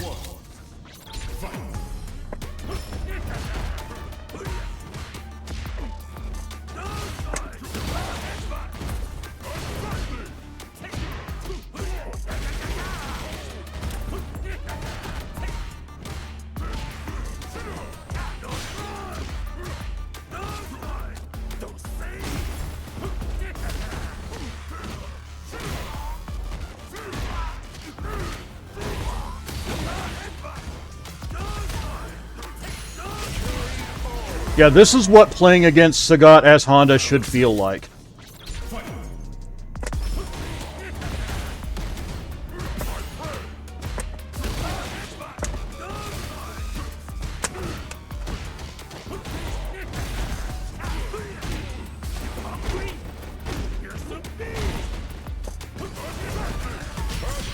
How many dubs have I stacked up tonight punishing whiff DPs in the corner?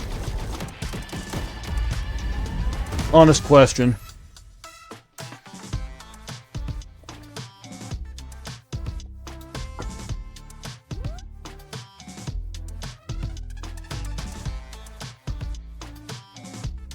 Feels good, man.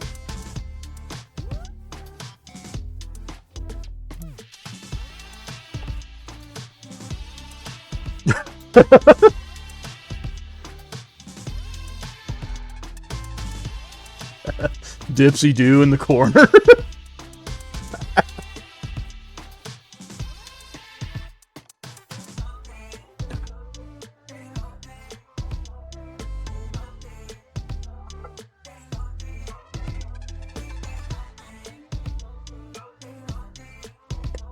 Ugh.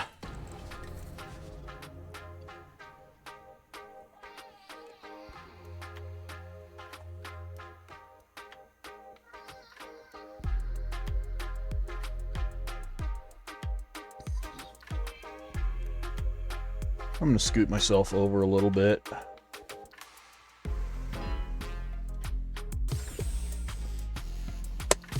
Here comes a new challenger.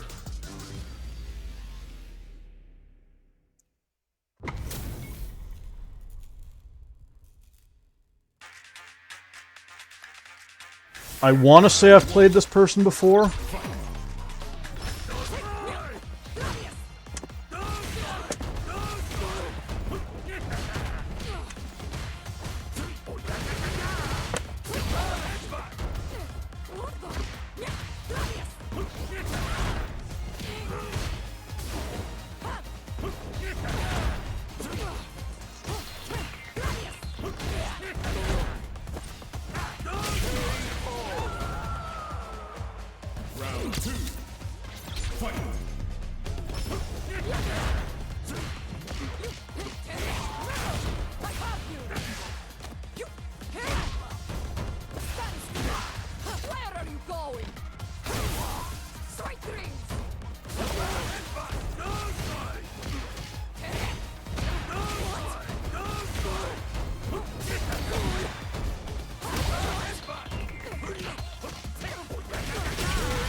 Honda wins. Round one. Fight.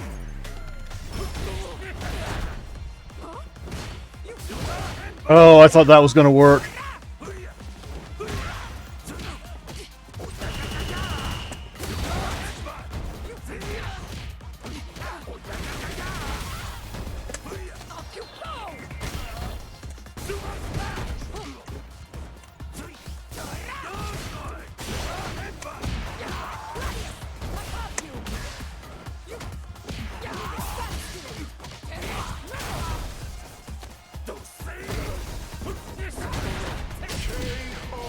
That was a good round. Round two. Fight.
Oh no. It's a bad connection.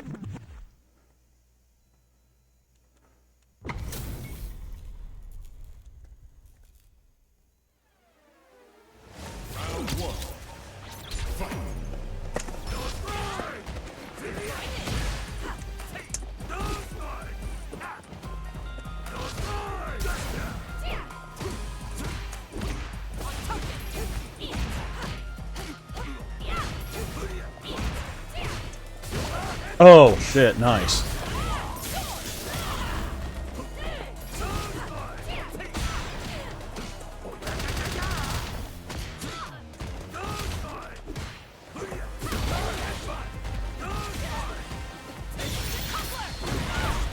Get out of dodge.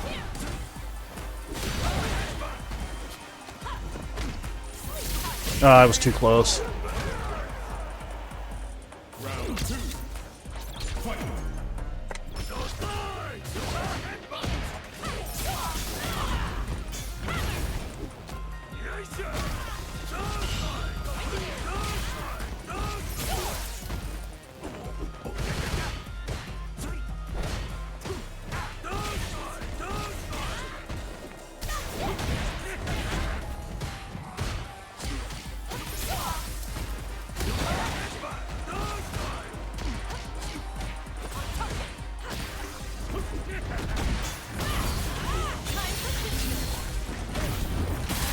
Yep. I'm getting better, though.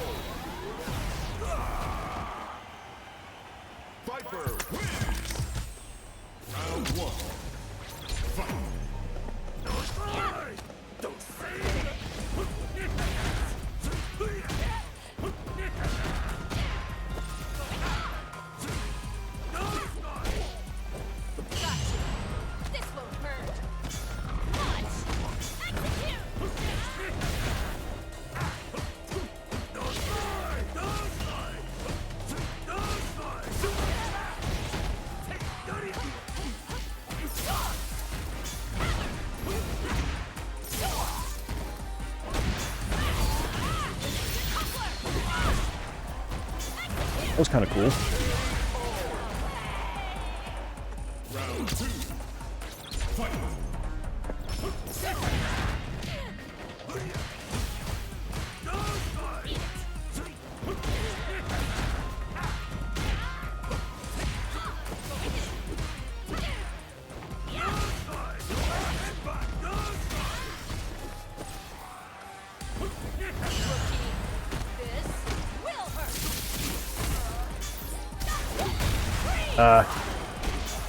This is gonna cost me.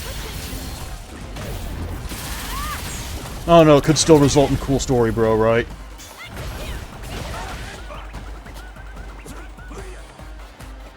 Especially after she jumped in on Sumo.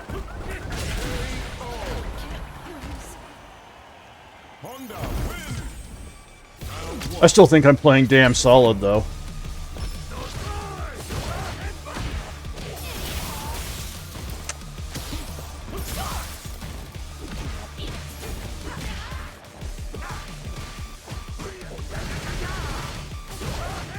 Oh, jeez.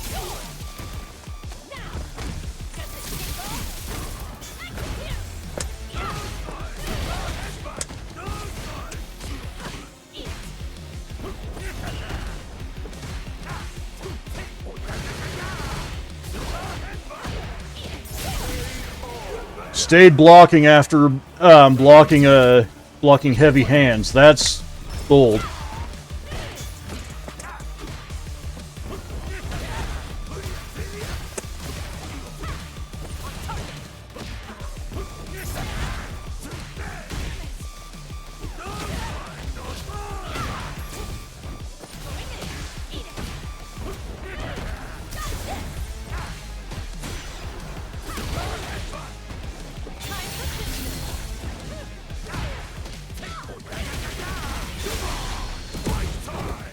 That was probably unnecessary roughness, and it's going to cost me next round, but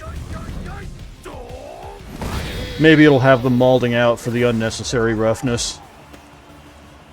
We'll see. Maybe they're tilted.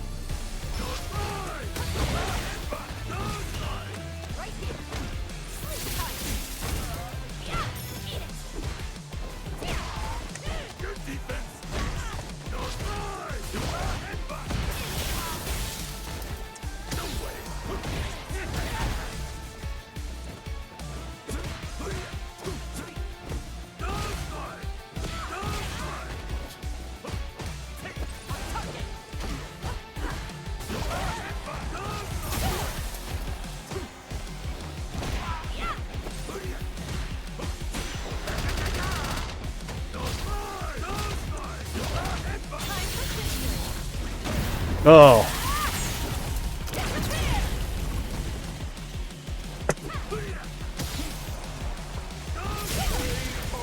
Shit, good game. Good set.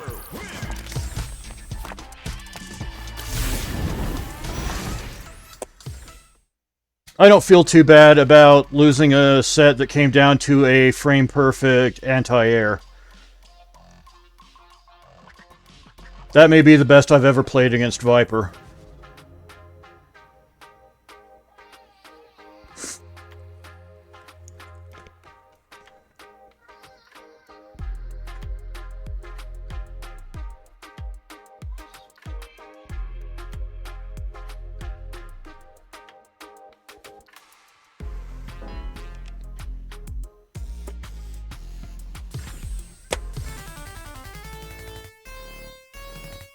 Oh, this guy again.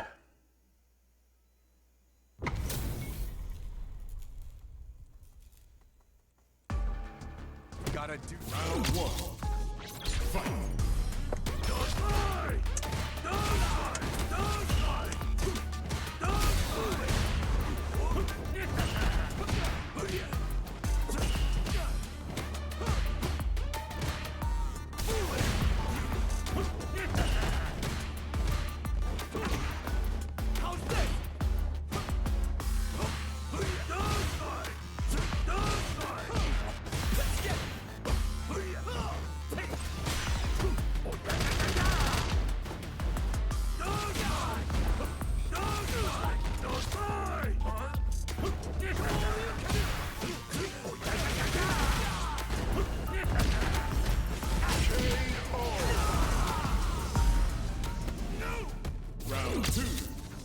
Brooke knows exactly what I was thinking there.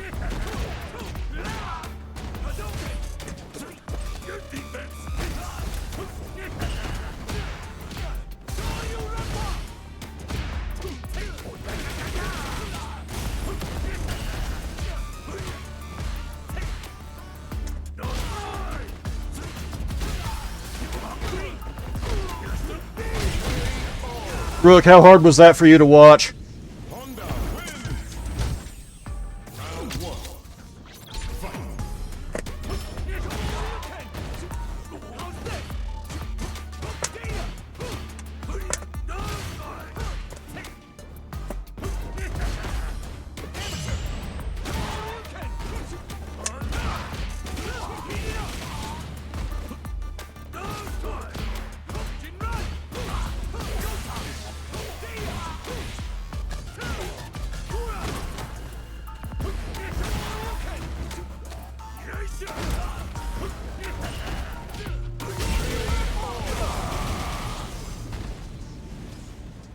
Round two. Fight.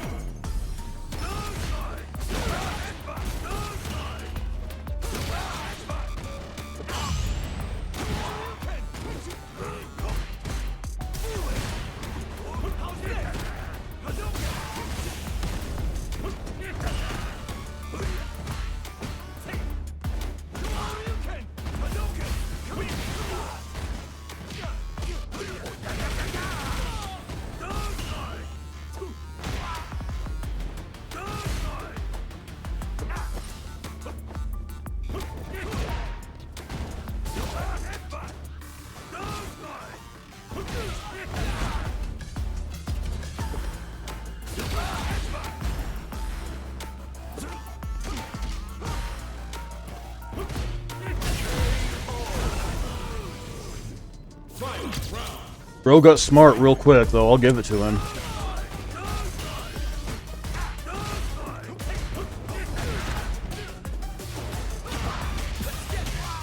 How did he know I was going to grab him? That was a hell of a call out.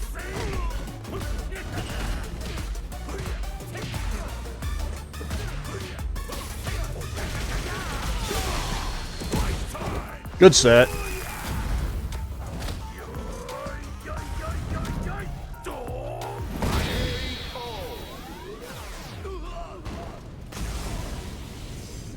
Honda wins.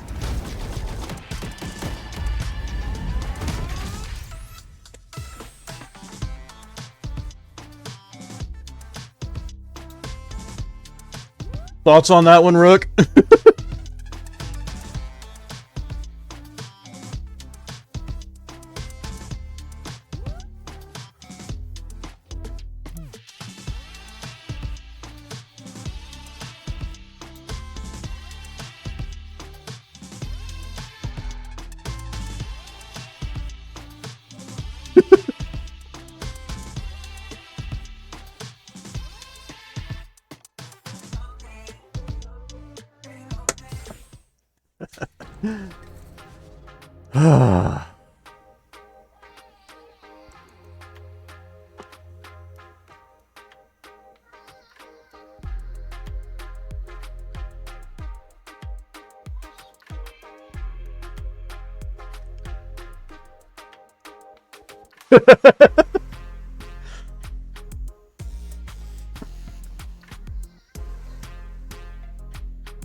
I'm starting to get that how I feel being pinned down in the corner against someone with really good frame sequences is probably how other people feel being in the neutral with me.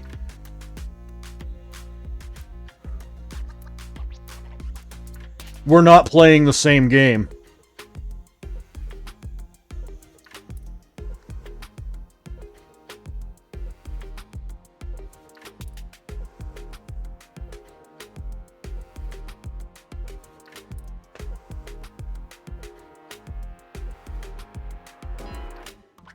Oh. Okay. That was weird.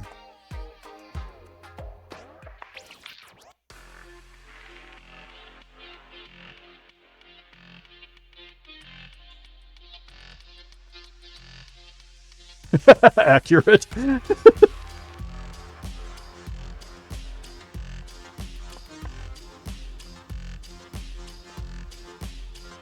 It looks very beatable from the outside.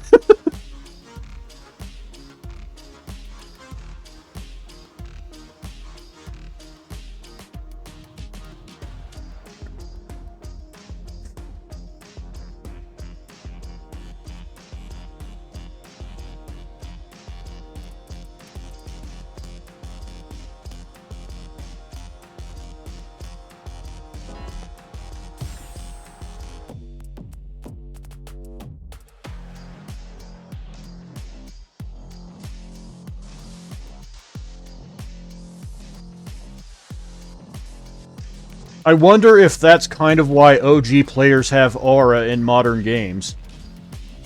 The way we beat you isn't the same way that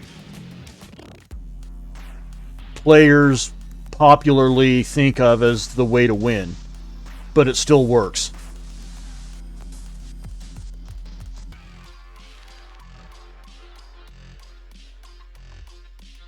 Like, we have completely different ideas of what a winning strategy is in Street Fighter. But I'll hand it to Capcom because I love the fact that it does still work.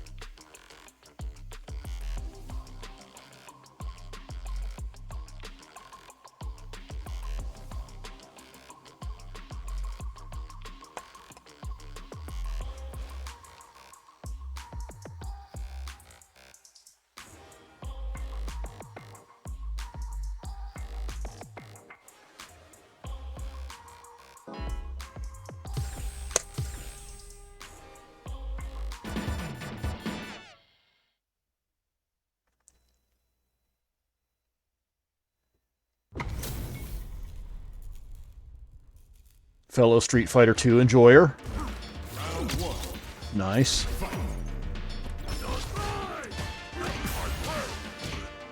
Oh, I paid dearly for not EXing that time.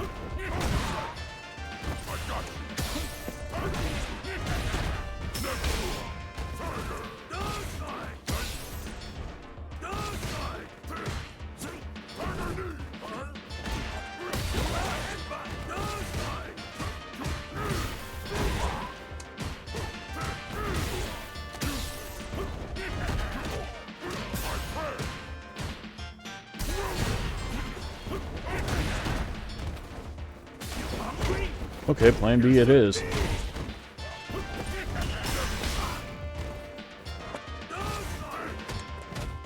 Congratulations, you played yourself.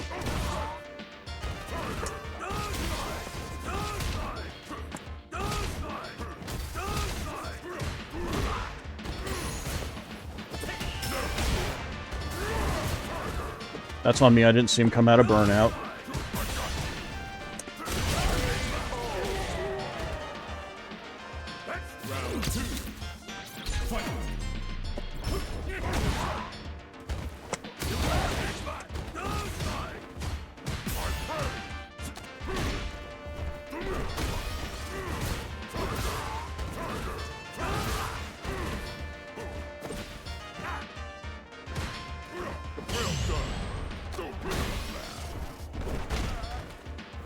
I honestly wasn't sure which direction he was going to throw me. That was awkward.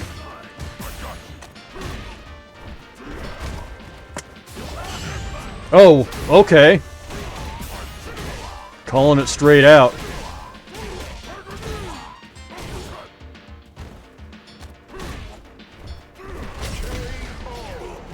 Alright, good shit.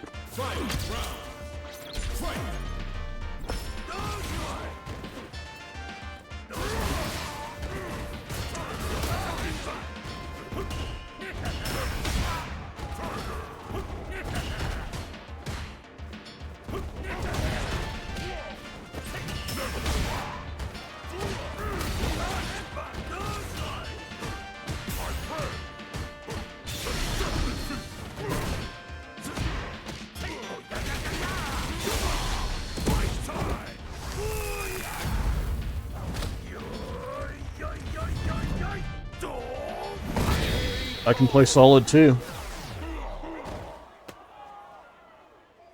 Honda wins. Round 1. Fight.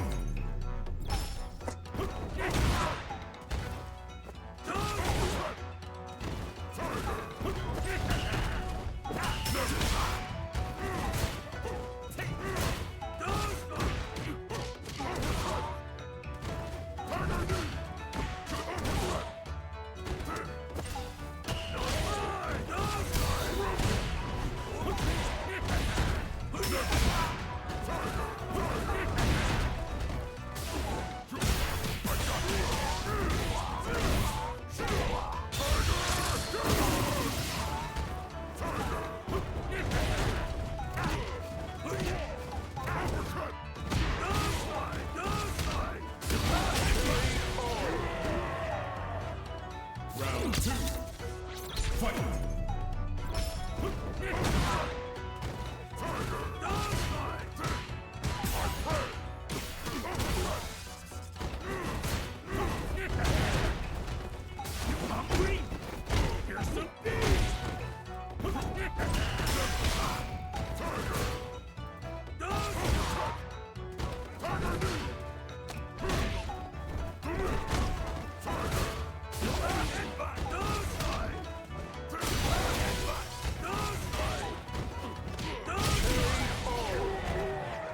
Good set. Honda wins.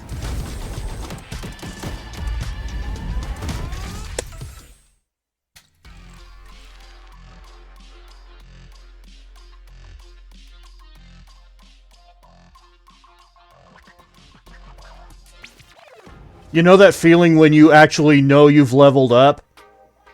Like, it feels like very little has changed in terms of how you look at the game, but you can feel the improvement as a pure intangible. New challenger. That's what I'm experiencing tonight.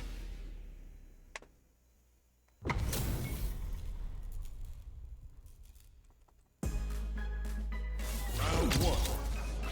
Fight.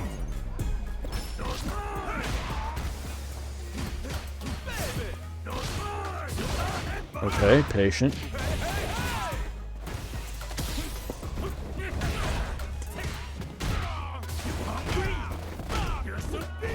I can use that.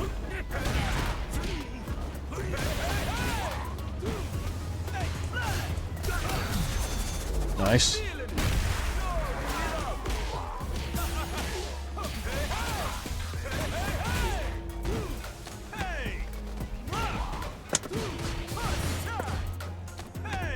Yeah, I had nothing there. Round 2. Fight.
Honda win!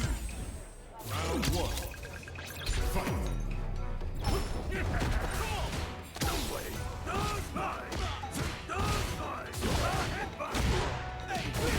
Okay.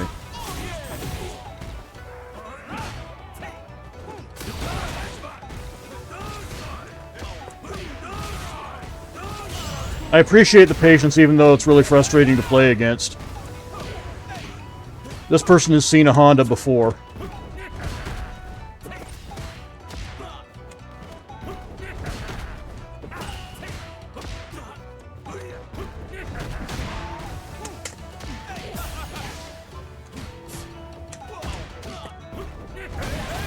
Nice.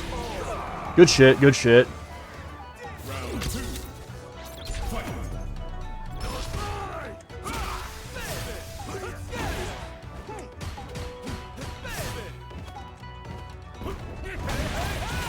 Oh man.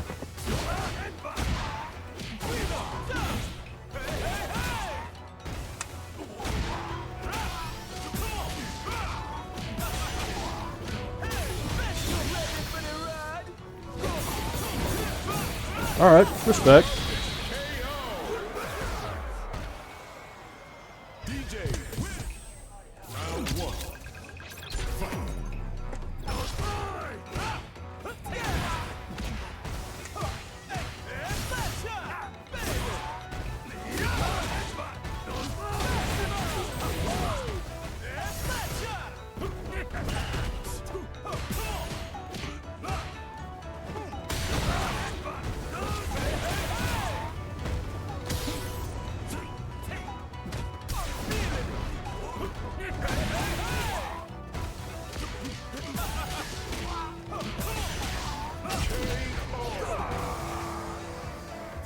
Round 2. Fight!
Damn. Okay.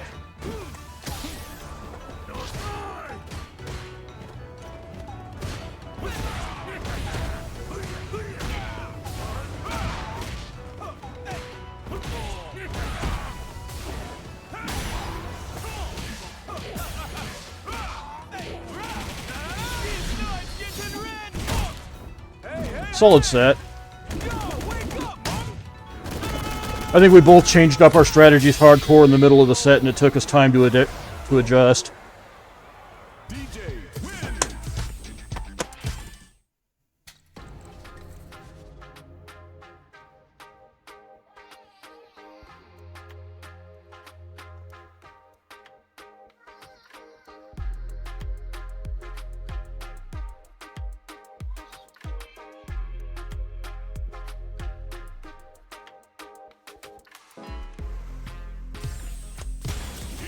A new challenger.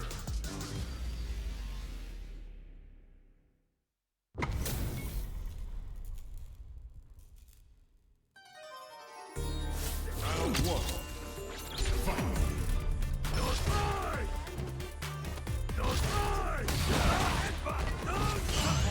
Oh, good timing.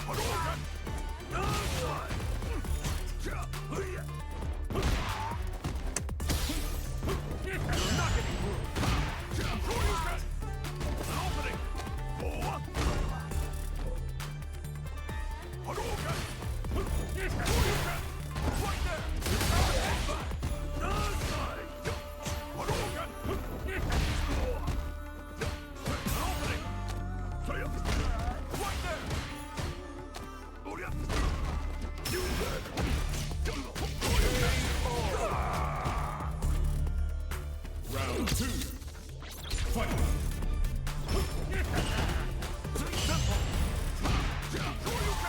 You can tell when you're playing a very robotic opponent. This is a human calculator. He's not running strategies, he's running routines.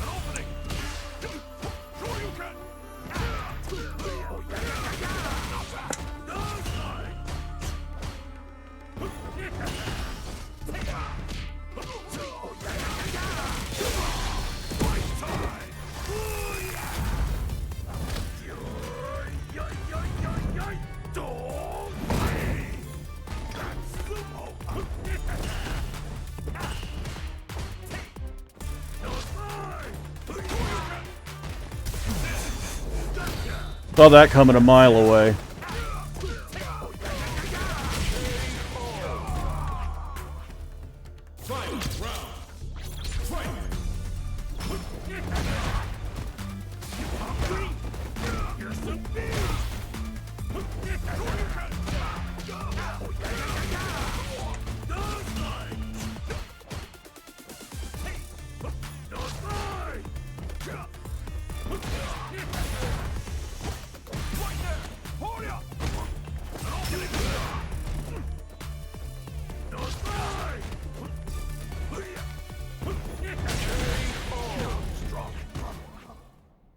Honda wins. Round one. Fight.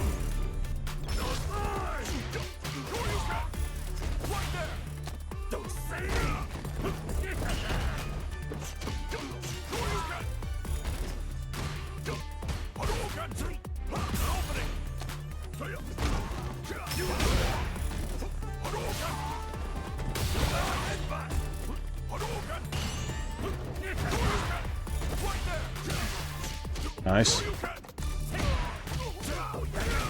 This guy's playing honest as fuck. Honestly.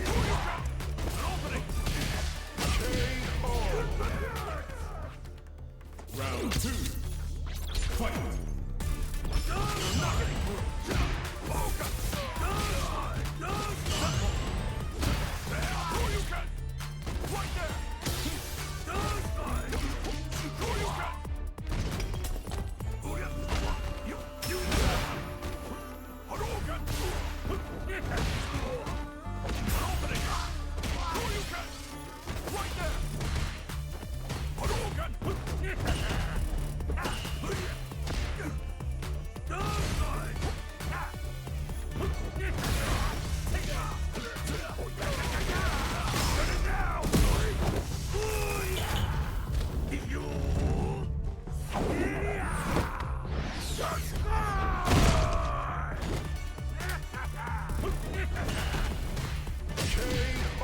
Homeboy's making me play.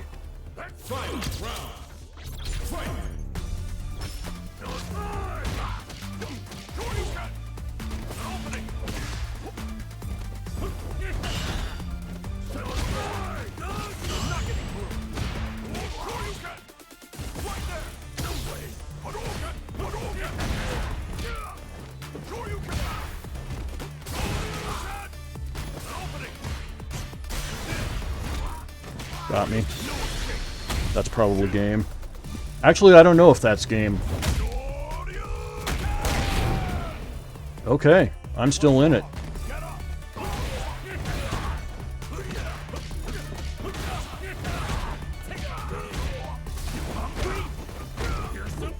Cool story, bro. But genuinely good set.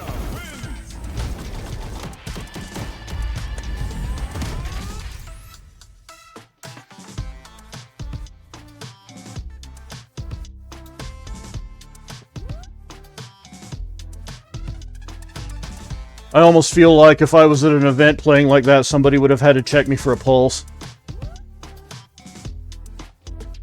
What do you expect? I'm a vampire.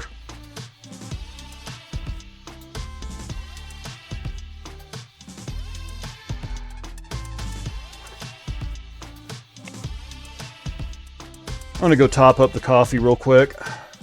Be right back.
We back. That was a fun set. Good lord.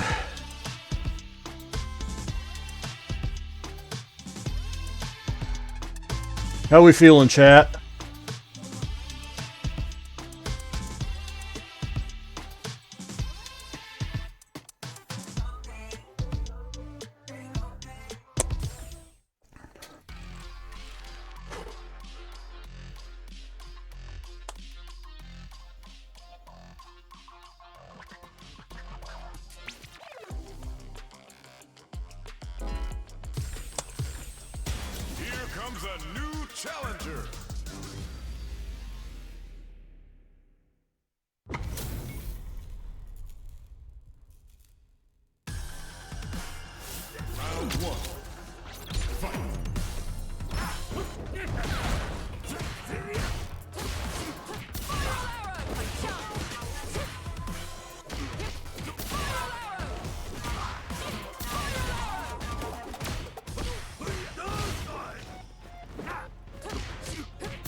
Oh, wow.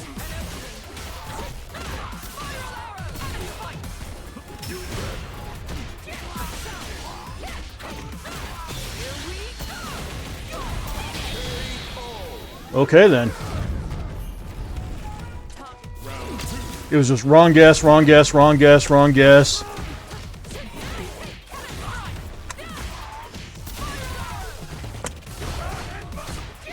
There was extra meat on that uppercut.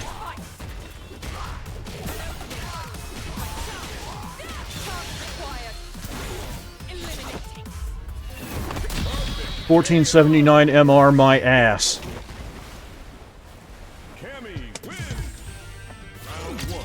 I'll run the set, but good lord.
Okay.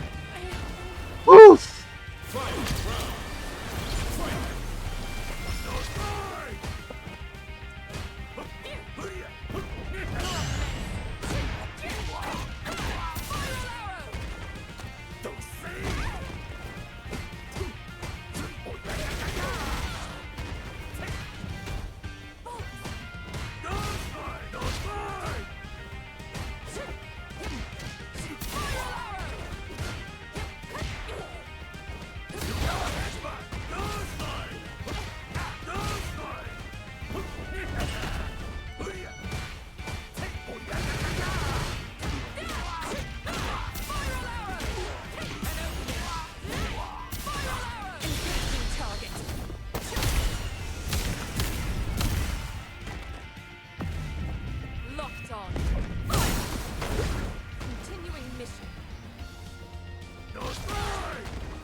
Oh, got me.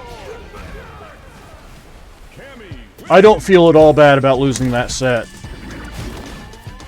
I went from playing a very methodical Ryu to playing a Kami that goes a million miles a second. And was making every good decision imaginable throughout the entire first game. That I almost ran it back feels good.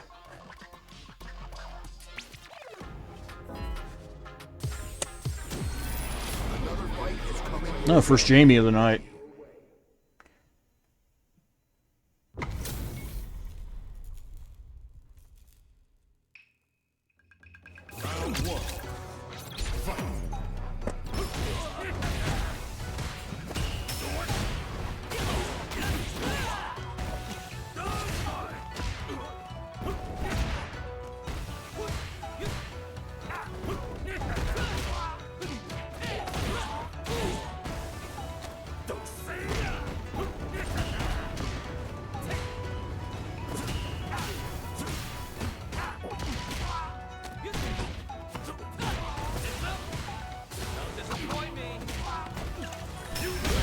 Get off me, ho.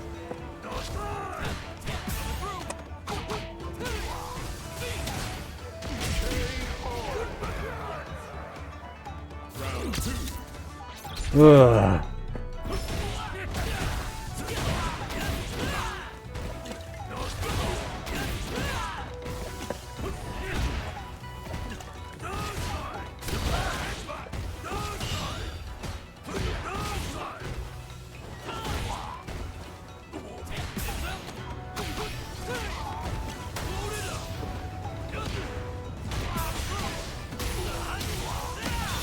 So what I'm saying is he's willing to pay good shit to keep me from establishing.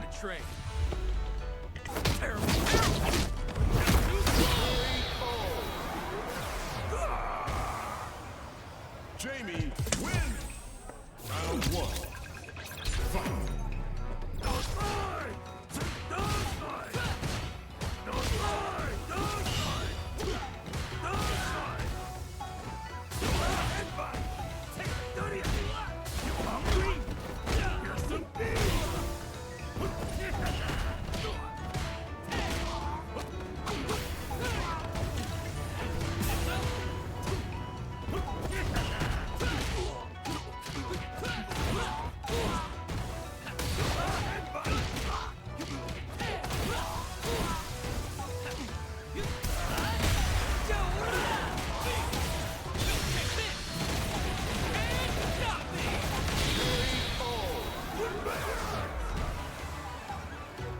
Round 2.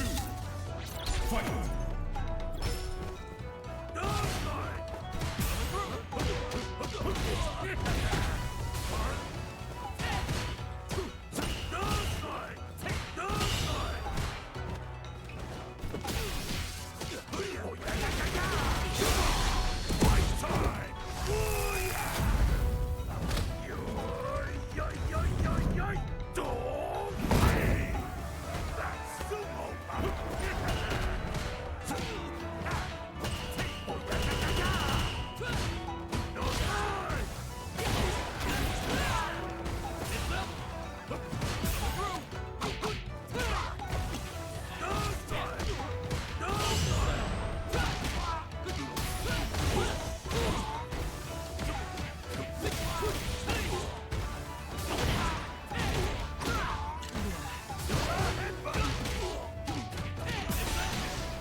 This is our destiny.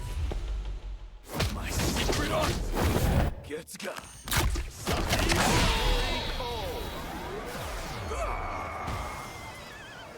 Jamie wins.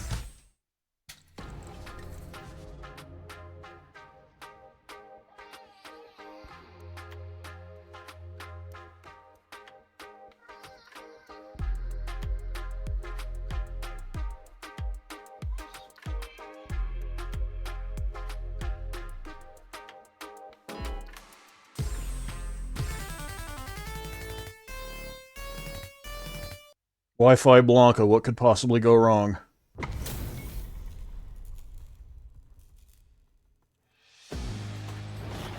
1. Fight.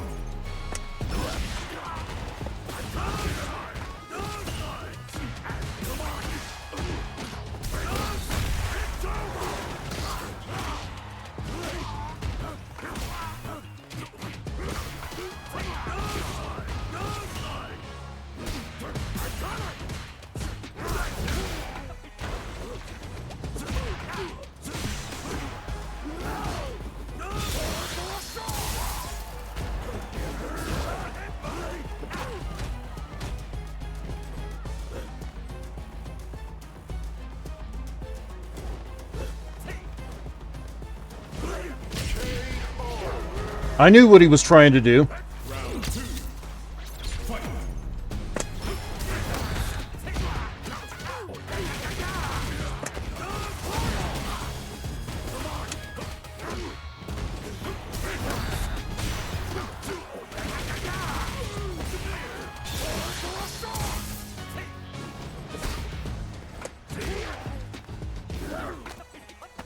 Okay, using some of my strats there.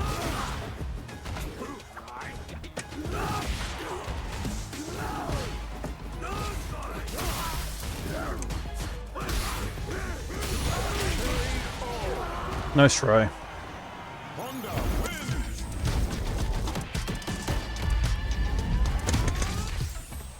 Round 1. Fight.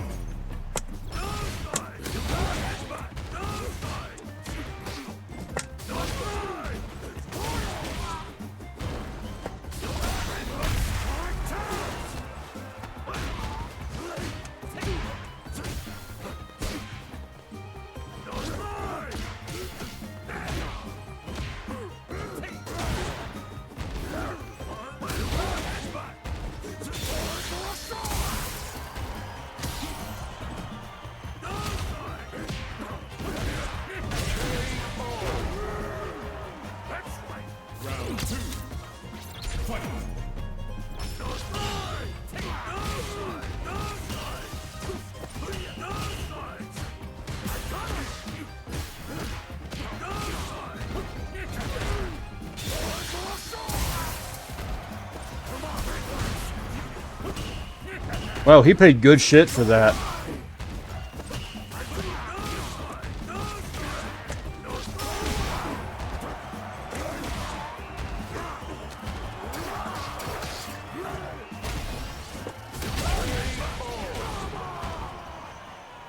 Honda wins.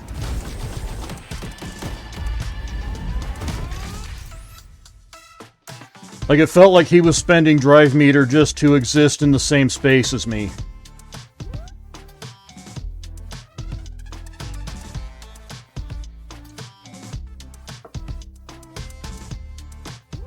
Like, his meter expenditures were all purely situational.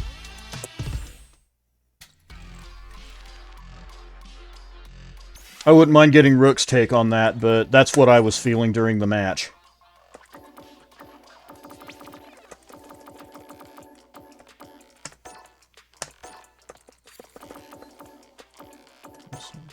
And just all the Capcom Cup stuff. Nice.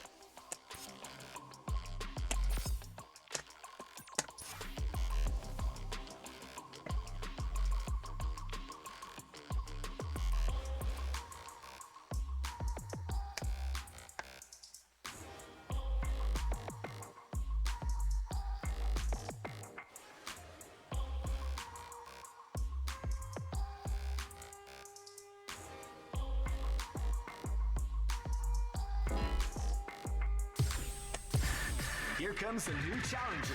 You must crush them. Oh, hello, fellow neutral enjoyer.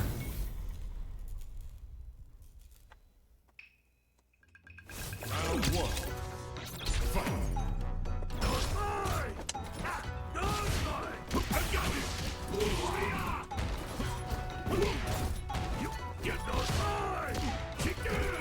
Nice running bear grab. Love to see that.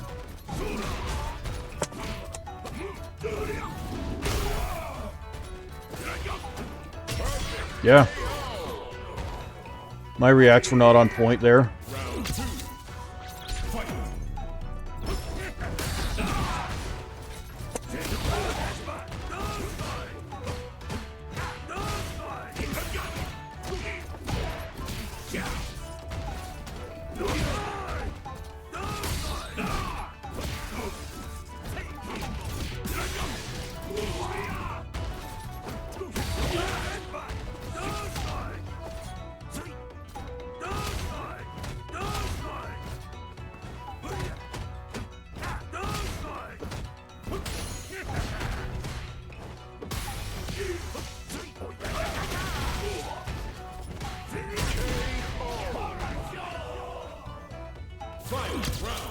I know Rook will enjoy that one.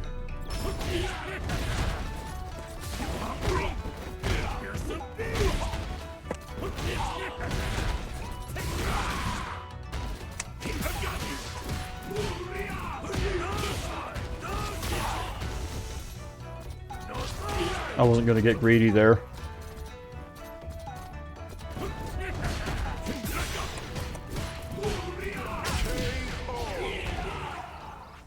Honda wins. Round one. Fight.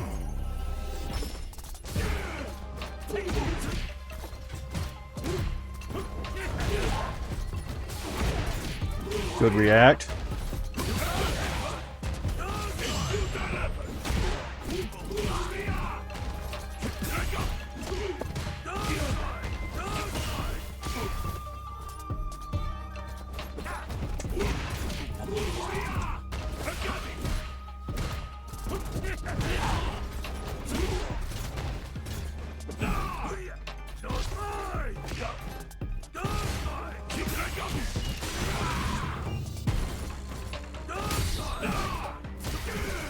Nice.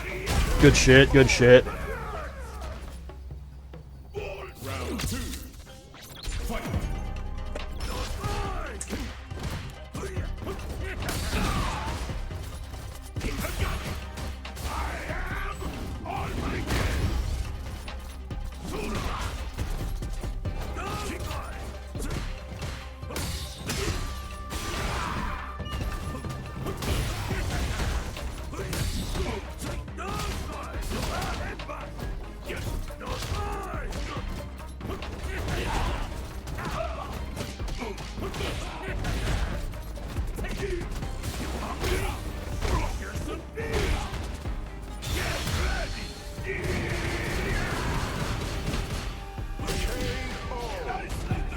I appreciate him spending the meter before losing. That'll make the next round easier for me.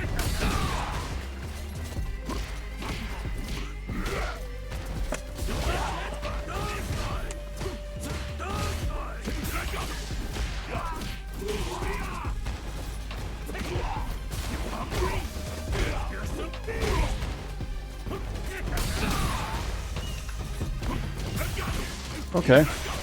Respect. I still think Street Fighter 6 would be better without cash-out combos. Like, maybe limit people to one drive rush per combo. But...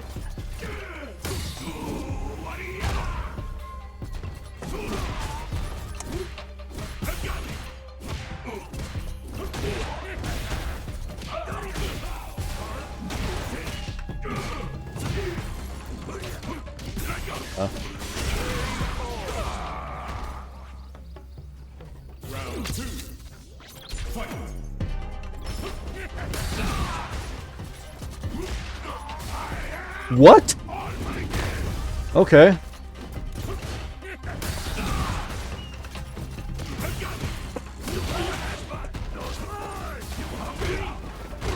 That may have been the break I needed.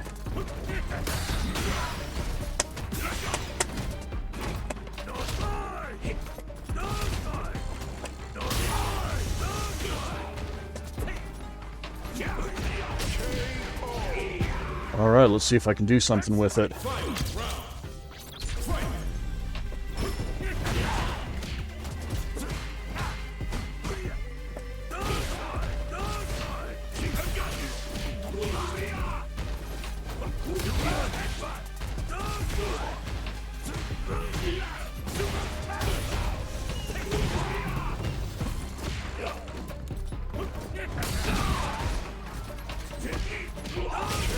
Good set. Good fucking set.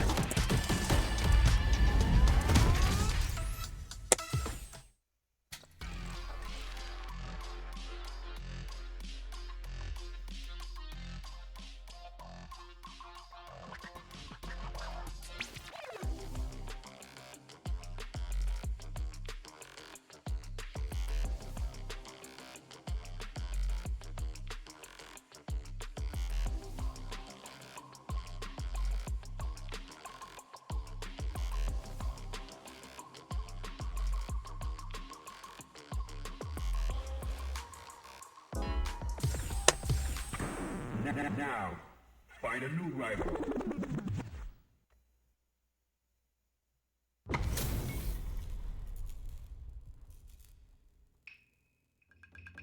Round one. Fight.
Oh my god.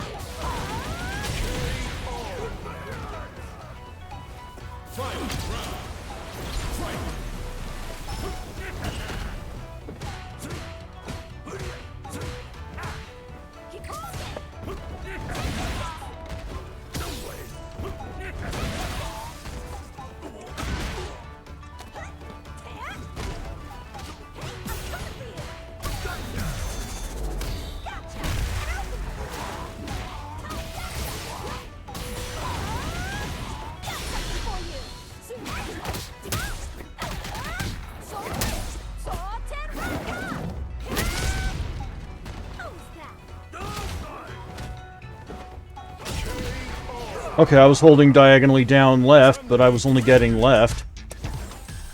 I might need to buy a new stick.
Chun-Li wins!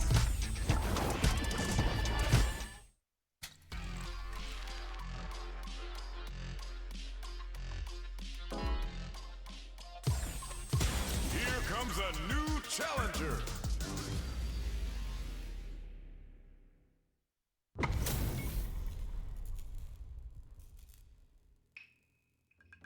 Round one. Fight!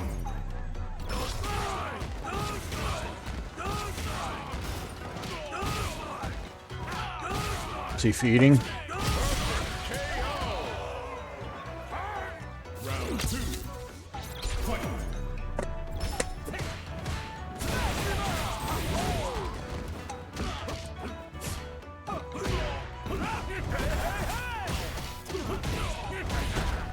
Get ready, more. Come on, so close.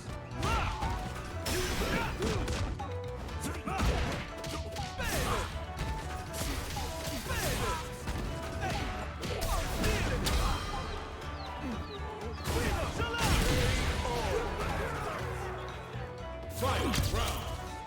Fight!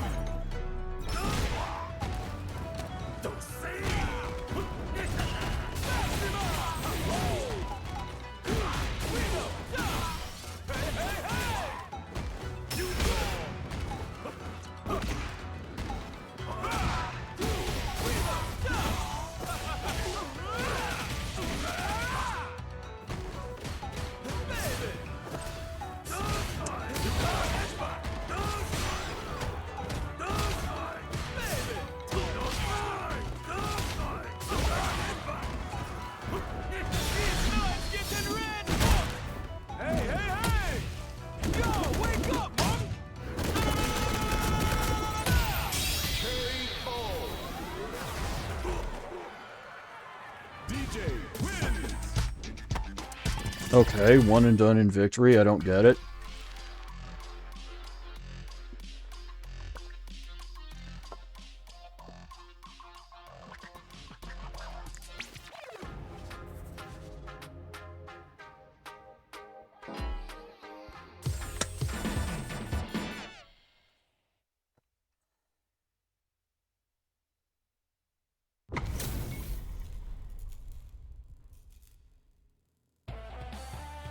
Round one.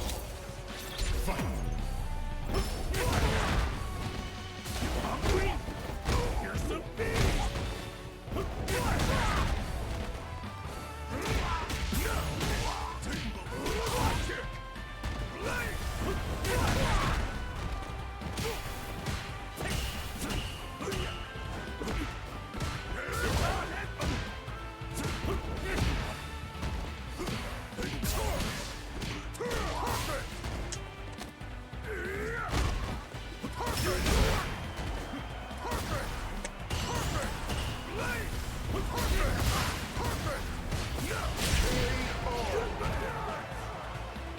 Round two. Fight!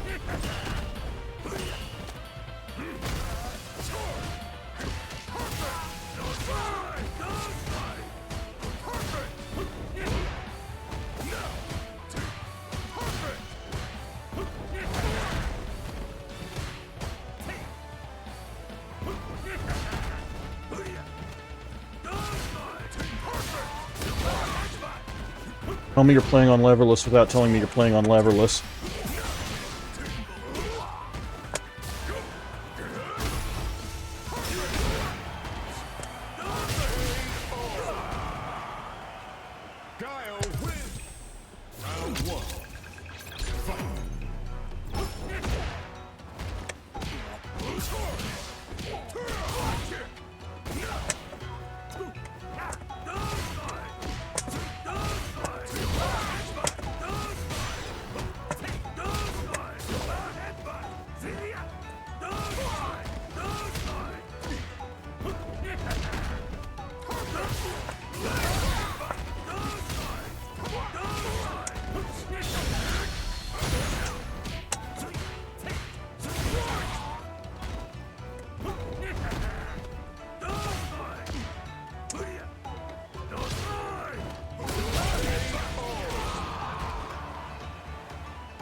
I got caught playing with my food too much.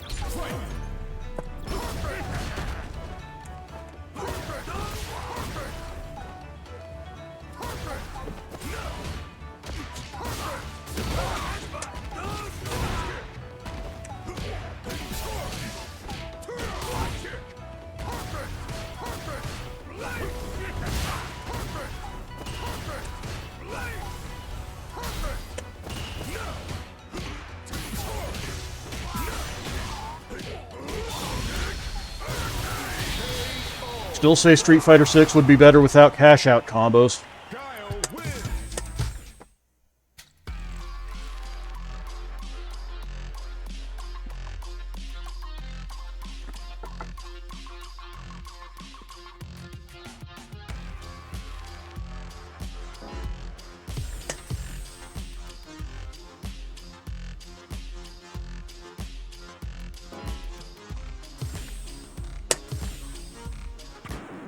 Now, find a new rival.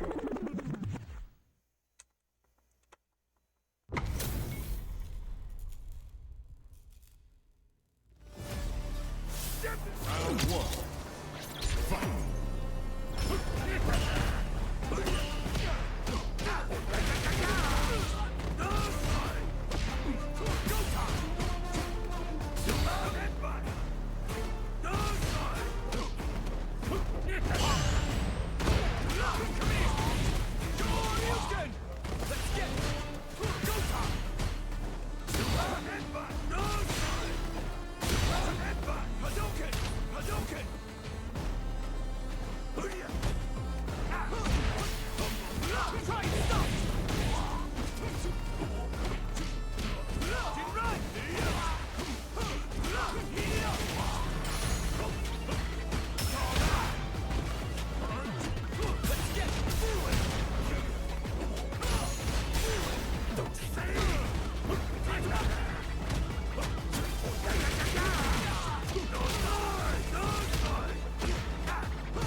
Okay.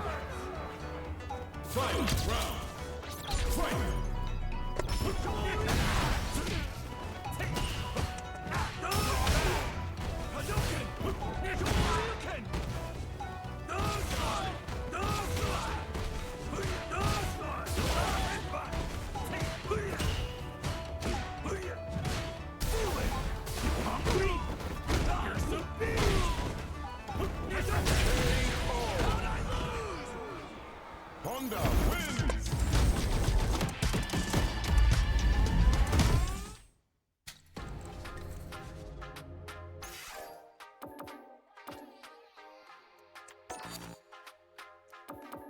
Oh, so I gotta go one more level to unlock the banner. Okay.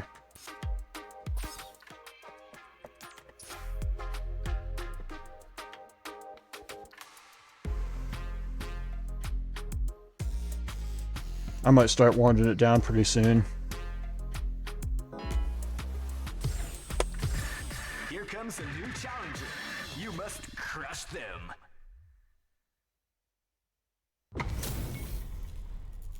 Modern Viper. Okay. Round one. Fight!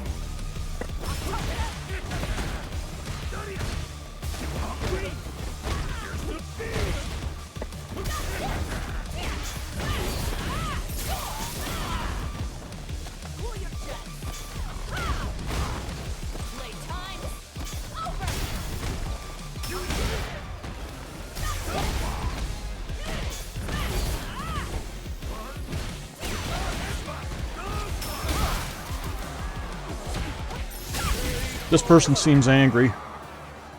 Round two. Fight!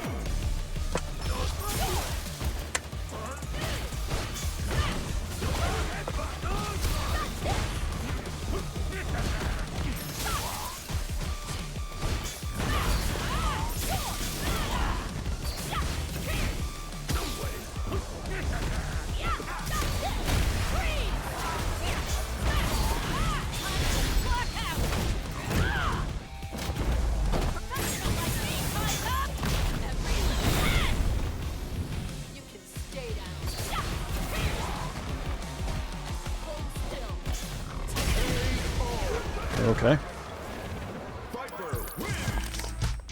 Well, I hope whatever's going on in this person's life gets better.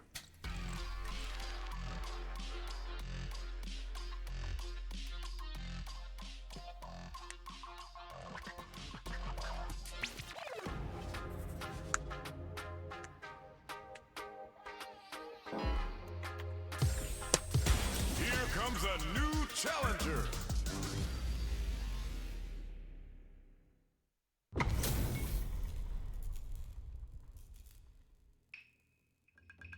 Round one.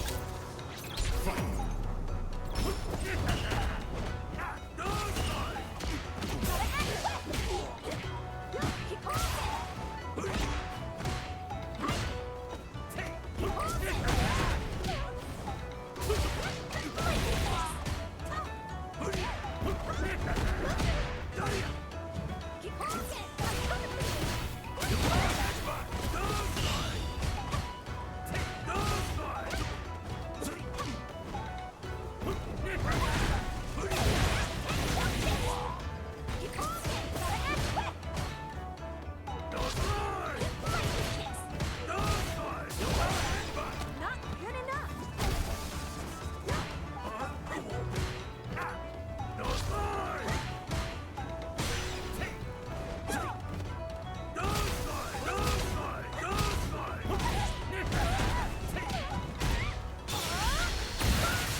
Ah! Round two. Fight!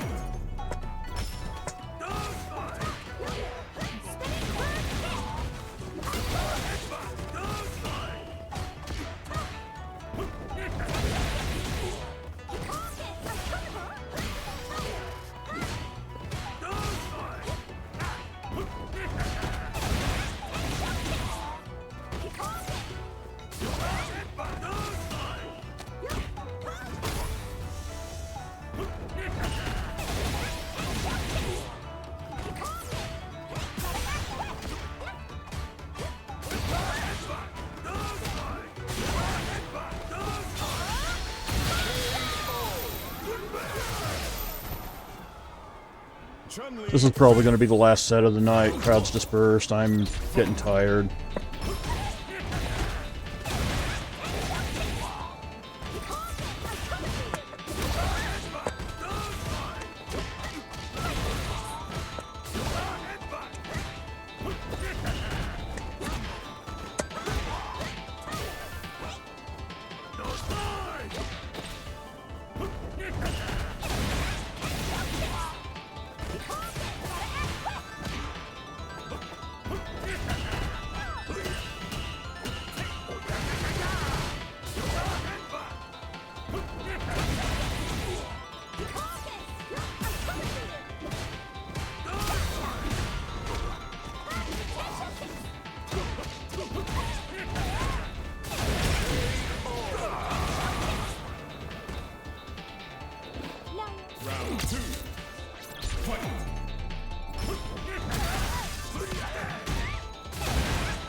Honda wins! Round one. Fight!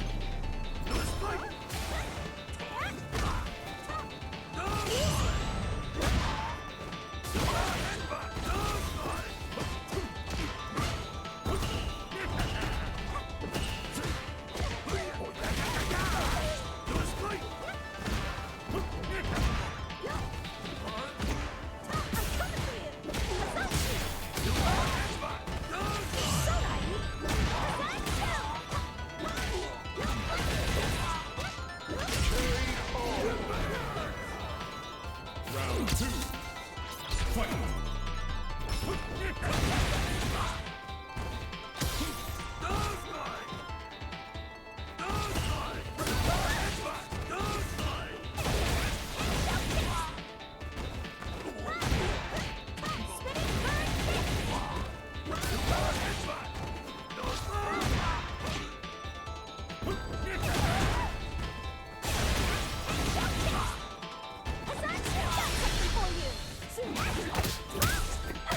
Yeah, I'm gonna call it there.